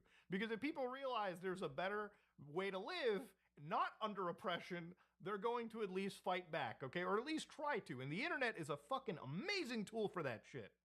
Now, obviously, you might be like, well, what other option do they have if it's not Starlink? Well, obviously, there are ways that, at least if you're in Afghanistan, if you have access to, you know, the ability to create a decentralized mesh network, you could potentially be able to have your own network that is outside the control of the Taliban. And of course, this is not something that I would believe is practical, but again, for any of you guys out there that are like, I want to set a mesh network in my homestead or something, right? Like just for my local community, you can buy devices like this, for instance, these little car trackers and so on and so forth. You can flash and configure them using the guides that are available. And of course, you can connect to these devices using iOS applications, Android applications, or just web clients. So you can theoretically just build your own internet, which is maybe what some people will have to do. Maybe they might have to go to like old school radios just so they can at least communicate over distances with their loved ones. Because you really do take the internet for granted sometimes until you realize that very quickly it can be yoinked away. And this is not a situation where you can just spin up a fucking VPN and they literally cut the fucking infrastructure, okay? There is literally no way to fix that. At any level, the hardware itself is gone. Okay? There ain't no software that exists to fix broken hardware, so to speak. Now, one of the things that really kind of hits me about this too is like, again, the North Korea example I brought up was pretty apt. North Korea is also a country where like accessing the internet is not necessarily allowed. For instance, if you are somebody that wants to see what North Korean websites look like, there are a few websites like these that exist, and I have accessed these on my channel. For instance, 𝙂𝙀 is a place where you can go to purchase tickets, that this flight offers.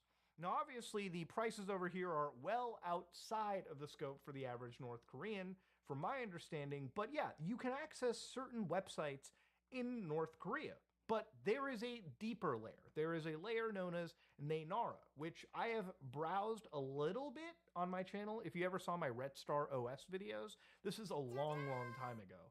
But obviously, countries like North Korea, for instance, are not totally disconnected. Even their own people, from my understanding, can access their own version of an internet, the intranet for them, where they have their own cell towers, their own, smartphones, their own devices, operating systems, network protocols, and using these, they can at least actually have access to an internet. Even if it's a highly censored internet, they can at least still communicate with their loved ones. What's happening in Afghanistan is fucking insane, all right? People have completely been disconnected from each other overnight, okay? Literally overnight. The fucking Taliban comes in and starts cutting down the internet, okay? Good old Chris Chan, Bob Chandler style, cutting that shit down.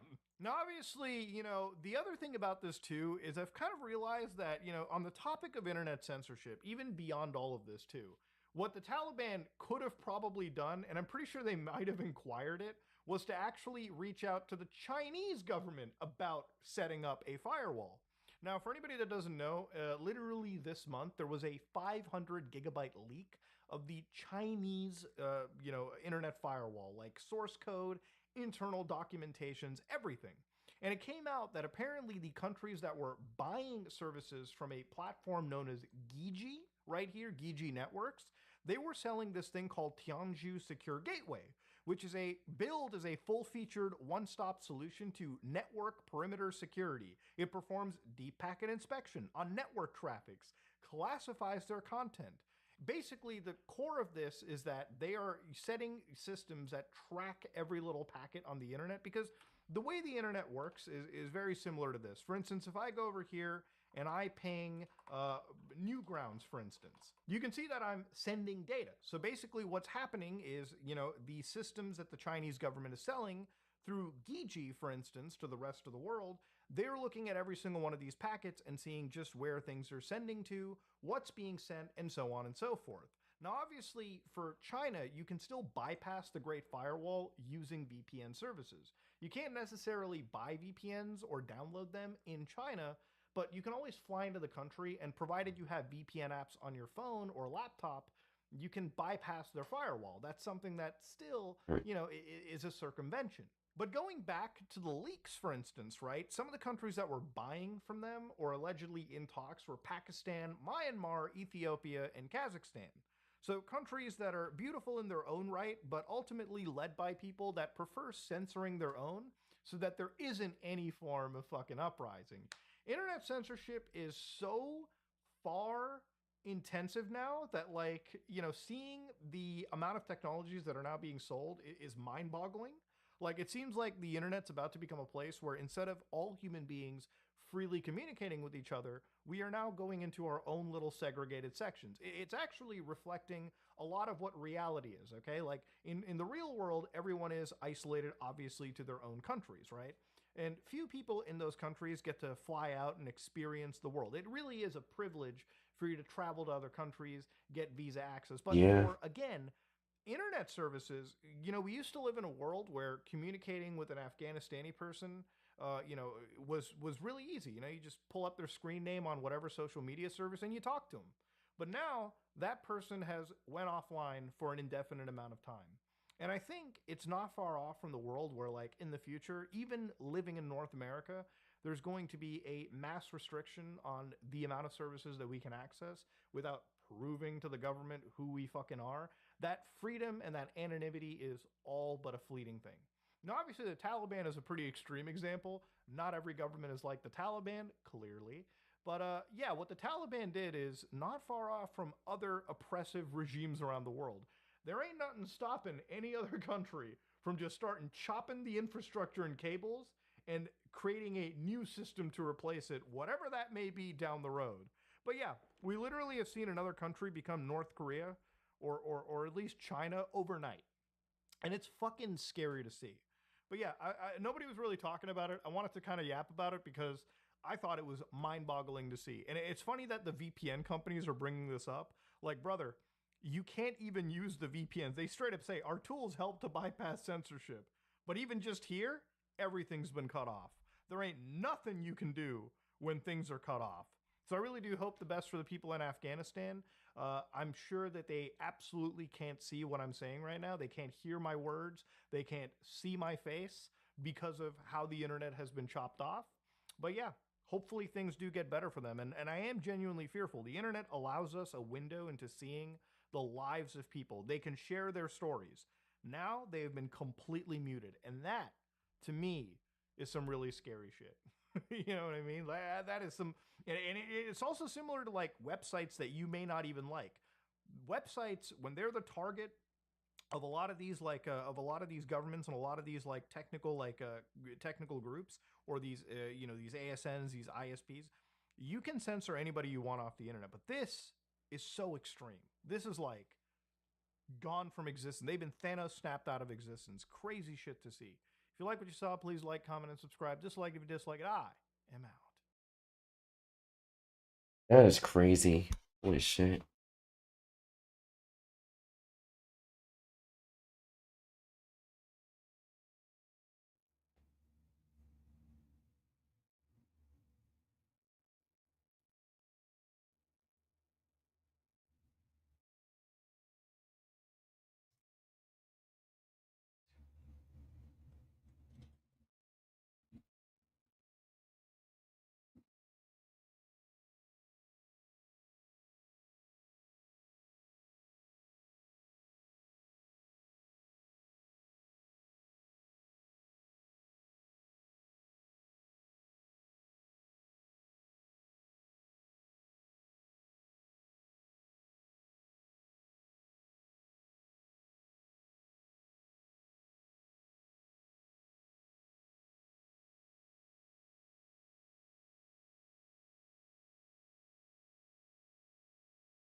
Hey everybody, There you go. how's it going? Hope you have a lovely day. Today I'm going to be going over the end of Windows 10 and what this means for all of you. A lot of you have asked me to cover the fact that Windows 10 is no longer going to be receiving updates, and this is something that's been difficult for me to come up with an angle of coverage on. How am I going to go over this? What are my asks going to be? And one of the things that I love about this channel and hate about this channel is that companies never stop providing me with content. I would like nothing more than for this YouTube channel to be nothing but a 24/7 stream of koi fish, and every now and then a shot of Mr. Clinton and BlackBerry. But unfortunately, that's not the case. So when we're talking about Windows 10, this is an operating system that was Microsoft's Let's make that recovery, happen, chat. the way I would say it, from Windows 8. So Microsoft usually has this tick-tock cycle where they'll release something that's garbage and something that's good. So you have ME, tick, XP, talk. Vista, tick, 7, talk. 8, tick, 10, talk. And Windows 11 is the tick in more ways than one. I actually didn't intend for that pun. That just kind of came out that way. Windows 11 requires that you buy new hardware. Windows 11 is annoyingly buggy. Windows 11 has a lot of nonsensical spyware built into the operating system. My assistant has a computer that has Windows 11 on it. I turn on the start menu, and this is not a free operating system that's using the professional version it was paid for, and it just starts advertising me shit and showing me things that I never asked for. It's a garbage operating system in many ways, and a lot of people have not updated to it. They've stayed on Windows 10 because as bad as Windows 10 may be, it is better than Windows 11. The problem is that Windows 10 is now 10 years old. And because it's 10 years old, it's not going to be getting updates anymore. And this is something that was difficult for me to figure out an angle of coverage on for all of you. Where am I supposed to go over with this? Am I supposed to say that 10 years is not enough updates for something that you paid $75 for? Am I supposed to go over this and say Microsoft has made enough money, they should be giving you updates for until now, until the end of time? Am I supposed to go over how this is irresponsible from a security perspective because hundreds of millions of users are using this operating system that is not going to get security updates, meaning that hundreds of millions of people are now opening themselves up to being hacked? I couldn't find the angle that resonated with me to the point where I felt excited to turn on my camera. Luckily, Microsoft has come along and given me inspiration to do this video and provided me with what I need to demonstrate, as always, how American companies love fucking over the American consumer. And there's no better example than I can think of with what Microsoft has done recently. Microsoft gives EU users free access to its extra year of Windows 10 security updates. EU users won't need to use Microsoft's cloud to receive security updates. Microsoft has confirmed that it will offer free access to Windows 10 Extended Support Updates program to users within the European Economic Area. This will give remaining Windows 10 users in the area another year to think about upgrading to Windows 11 or move to another operating system. Following complaints from Euro consumers and so on and so forth, the article goes on. The point of the matter is this. I want you to imagine that you're going out with a guy. He seems like, your parents say he's a little bit of a deadbeat, but you see potential in the guy. You help him pay his rent, you help tutor him so that he can pass college, and then you learn 6 months into the relationship that the entire time he was cheating on you with the barista at Starbucks that hasn't done jack shit for him. Imagine you're going out with a girl, and 6, 8 months in, she says, I don't do that until after marriage. And then you realize that half of your graduating class smashed on the first date, but you got away. Clippy, no simpy. I joke when I say this. I usually pin one of those sex bot comments that YouTube has not removed 4 years into the platform, even though they all use the same damn username and avatar. What do I post every single time? Clippy, no simpy. Clippy, no simpy. It's supposed to be a joke. My way of pushing back against the fact that this platform, this company that makes over $70 billion a year, that claims to care about keeping its platform safe, can get rid of sex bots that use the exact same avatar on every single post. But it's not a joke. It's a call to hold yourself to a standard, and a consistent standard. People don't like paying more to get worse. If you're a United States taxpayer, you give 1/3 of your income or more every single week to your government, and then you have to listen to your government complain and talk about how the EU treats American companies so unfairly. The European Union is very, very nasty. They sue our companies. And one of the things that I notice from this entire scenario is that what the EU does to American companies is not 10% as bad as what American companies do to American consumers. You're an American taxpayer. You give 1/3 of your paycheck every single week to your government. And Microsoft is here saying we are going to treat people in a faraway country that have never paid taxes in the United States better than we treat our own citizens. Right now, you live in a country where you can be removed of your 7th Amendment rights when you open a supplement can. You can't return it because you broke the plastic on the outside, but you can't open it because if you open it, you are agreeing to forced arbitration. You're agreeing to take away your 7th Amendment rights to a trial by jury if that company has wronged you. We don't have rights. Our government doesn't defend ours. And it's one thing if our government is not going to defend our rights. But I don't like when American companies go out of their way to start treating people in other countries better than they treat us. And we're not talking about regional pricing here. I'm not talking about a company that provides their documentaries slightly cheaper to customers in Southeast Asia than to people in America. I'm talking about people in America that paid for their computer that did not. Microsoft is forced to follow the EU's rules because they make a big. The EU is a good chunk of income for Microsoft. And if Microsoft loses the EU, loses the right to do business in the EU, they lose a hella chunk of money. And their stock tanks a fuck ton. And then they go bankrupt. Not pirate Windows that paid for everything legitimately getting hacked because they don't get security updates, while people in the EU have a completely secure computing experience. That's ridiculous. Free for them. Paid for you if you're a company. And in the United States, you have to buy a new computer because Windows 11 won't work with your old hardware, even though your old hardware can encode and play back 4K video in real time and do everything you need it to. In the EU, they can keep using their 10-year-old computer. It just works just fine. You? Buy another one. This is the thing that should bother you. It shouldn't even be just about the poor treatment that you receive. It should be about the poor treatment that you receive, while the same people that treat you like shit treat everybody else that doesn't done jack shit for them like gold. How many taxes have EU citizens paid in the United States? Why is my government going to bat for the companies that are fucking me rather than to me as an American citizen? I don't have to look at this and think about how long a company should have to give updates for. I don't have to go through this little prism and have a philosophical conversation on how high your market cap has to be before I can ask you to provide updates to people. How many people have to have this operating system on their computer? Is it 80 million, 40 million, 1 million? I don't have to go through all of that. You've made it very easy for me to create a very simple ask based on simple principles. Treat me, at the very least, as well as you treat citizens of other countries that are not taxpayers in your home country. That shouldn't be that much to ask. And honestly, I'm hoping that things like this wake American consumers up to the fact that companies in their own country do not treat consumers in other countries as poorly as they treat consumers in the United States. The only reason that they treat consumers bad in the United States is that we do not advocate for ourselves, and we tolerate it. We put up with the shit, and when they fuck us over, we even defend it. Read comment sections when people go over these issues. There's always somebody there saying how we're the idiots because you chose to buy wrong, or you shouldn't be complaining about this, that, or the other. In other countries, they don't do that shit. They stick together. I ain't putting up with this shit. Fuck you. And if you want to treat me that way, fine. Go find some other country to sell your bullshit in.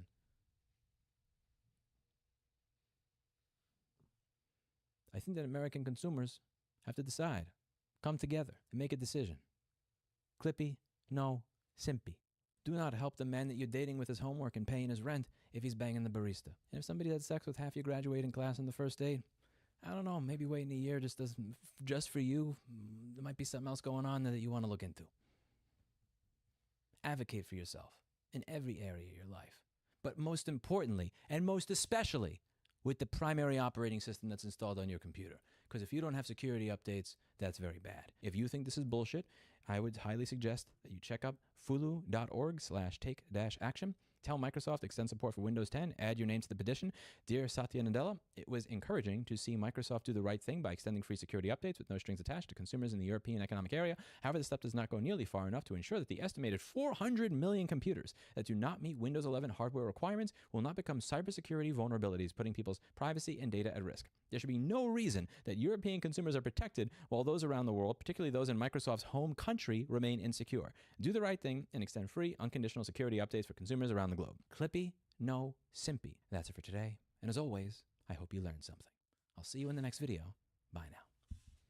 We also have the I learned something, not to put with any company's bullshit. I learned it real fast.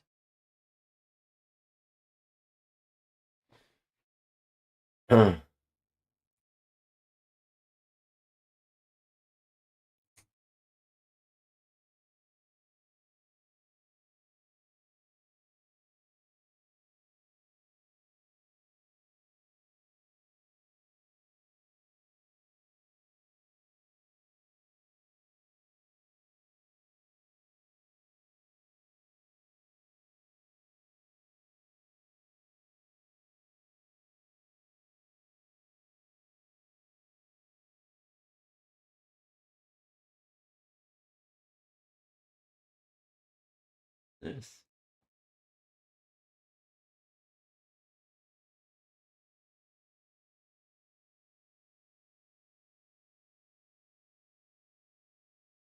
Hello, everyone. It's been a while. I know that. Hello, everyone. It's been a while. I know that you guys are still waiting, but don't worry. Got some updates for you. So, first off, of course, we have our Discord. Now, I'm gonna subscribe to them.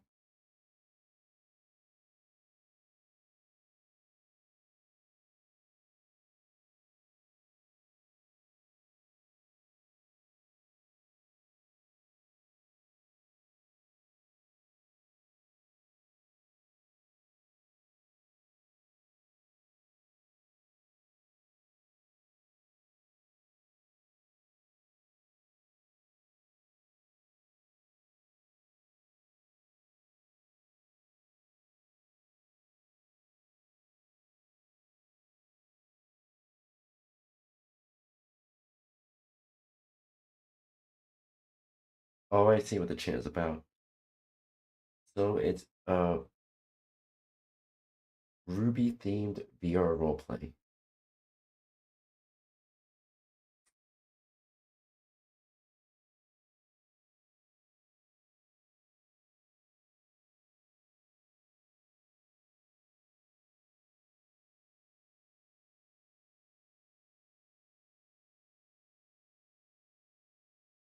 Okay.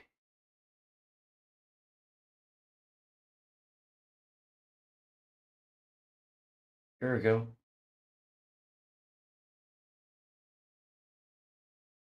Let's get right into it. Number 7, Velcro parenting. Picture this. You're trying to go to a middle school dance, but your mom is clinging to you like a human backpack. She's not just dropping you off at the curb. Oh no, she's marching into the gym, signing up for the bake sale, and introducing herself to your crush's parents. Congratulations, you've just unlocked Velcro parenting, where your parent sticks to you so tightly that freedom is basically a myth. Psychologically, this isn't just embarrassing, it shapes how you handle intimacy later on. Kids raised with hyper-involved parents often grow up with what's called an anxious attachment style. Translation: when you start dating, you might turn into the emotional version of a lost puppy. Every text that isn't answered within 5 minutes feels like a breakup note. You find yourself overanalyzing punctuation marks. They put a period at the end of their sentence. Oh my god, they hate me. The irony is your parent was trying to protect you from pain, but what you got instead was a PhD in clinginess. As adults, people from Velcro homes sometimes sabotage relationships not because they want to, but because they can't tell the difference between healthy space and abandonment. Basically, your brain got wired to think, if they're not glued to me, they're gone. So yeah, Velcro parents may raise kids who love hard, love fast, and panic when you don't love back at the exact same intensity. Which is kind of sweet, until you realize you can't even go to the grocery store without sending a selfie to prove you're still alive. Number 6, Ghost Dad Syndrome.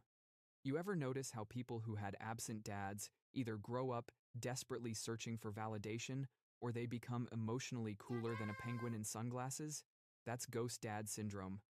We're not talking about literal ghosts, although that would at least explain things. Oh, This is no. about when a parent, usually dad, but not always, is Sometimes. physically or emotionally missing in action during your formative years. The psychological result? You might grow up with what's called avoidant attachment. That's the fancy term for, I don't need anyone. Thanks. I'll just bottle up my feelings and feed them to my liver.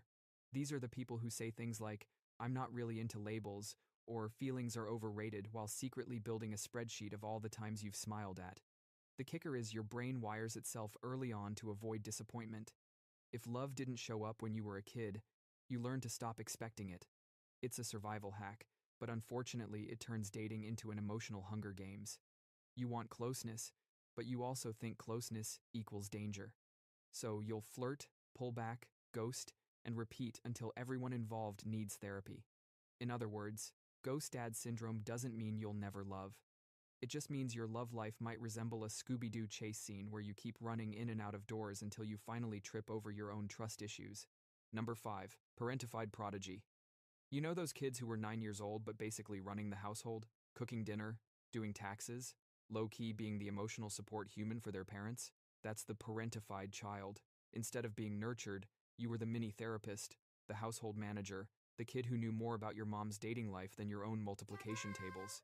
Psychologically, this wires you to believe love equals responsibility. Fast forward into adulthood, and now you're the person who becomes a full-time caretaker in relationships, bandaging emotional wounds, organizing everything, scheduling dentist appointments that aren't even yours. People around you start confusing you for the customer service desk of love. This is often Hey, linked to yo. something called compulsive caregiving. In simple terms, you feel safe only when you're needed. When a Oh God. Oh God. I don't do the compulsive caregiving part, but yeah. I as conditioner love to expect. Love was my parents were very bullshit, very toxic, and love was rewarded if I was useful or if I made them look good. Yeah. partner isn't falling apart or relying on you, your inner kid panics. Wait, if I'm not fixing them, why would they keep me around? So you attract projects instead of partners. The irony is that while you're out here managing everyone else's chaos, your own emotional needs end up locked in a basement somewhere, banging on the pipes for attention. You learned early on that your feelings were less important than keeping the family boat afloat. So, as an adult, being vulnerable feels almost selfish, which means you might be loved by many, but rarely feel loved for yourself. Number 4. The fun house effect.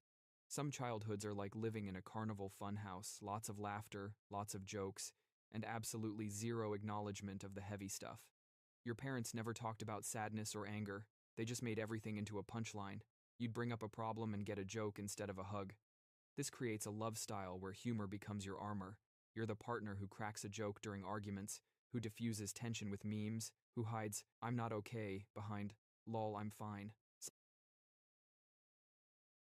Here's the thing that I noticed I did. Even if me and my friends do this to each other, basically, we trauma dump through memes. The irony in that.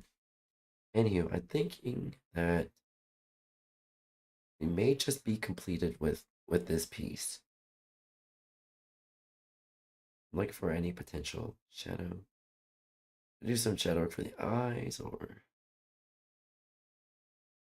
nah.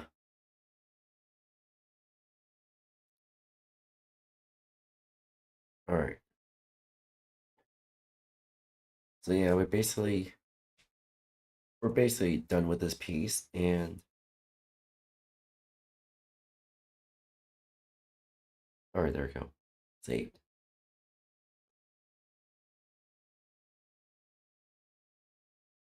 All right. Anywho, chat. Again, my apologies for that outburst in the middle of the stream, but yeah, being sick, being stressed out of both my mind and my lungs, and I just hope y'all will stay after the incident. I am. My apologies. I kind of held that back for the longest time. My apologies, chat. Anywho, I want to say thank you for joining today's stream. I hope y'all have a good rest of the day, evening, night time zone. And I'm going to take the rest of the night to relax and rest my voice. That being said, thank you for joining today's stream. Thank you for joining, and thank you for watching today's YouTube VOD. Oh yeah. Anywho, make sure to eat, make sure to hydrate, and make sure to use the restroom at Blitzies. Also make sure to give yourself time to relax. Even if relaxing seems difficult, or maybe kind of is, just take a few deep breaths. Tell yourself you're fine. You're fine in this moment. You're safe in this moment. Be present. Be yourself. And as I think I can see there, I try to entertain chat as much as I can. I gotta get going down Blitzies. I gotta relax my voice now. Bye today. lost to the war, shot me dead. I was lost and sad to the voices in my head. I'm gonna get up again. I'm gonna get up to another day. I'm not giving up again. I'm gonna get up. I'm gonna get up. I'm gonna get up again. I'm gonna get up to another day. I'm not giving up again. I'm gonna get up. I'm gonna get up. I'm gonna get up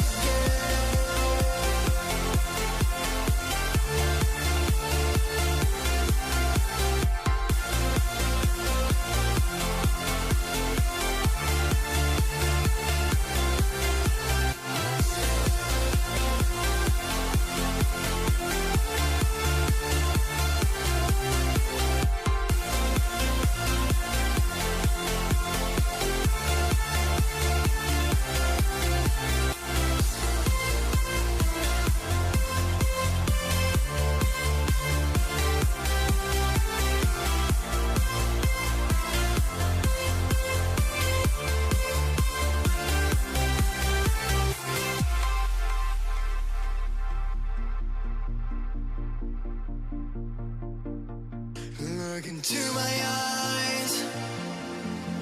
My heart beats like a drum. You listen to my lies.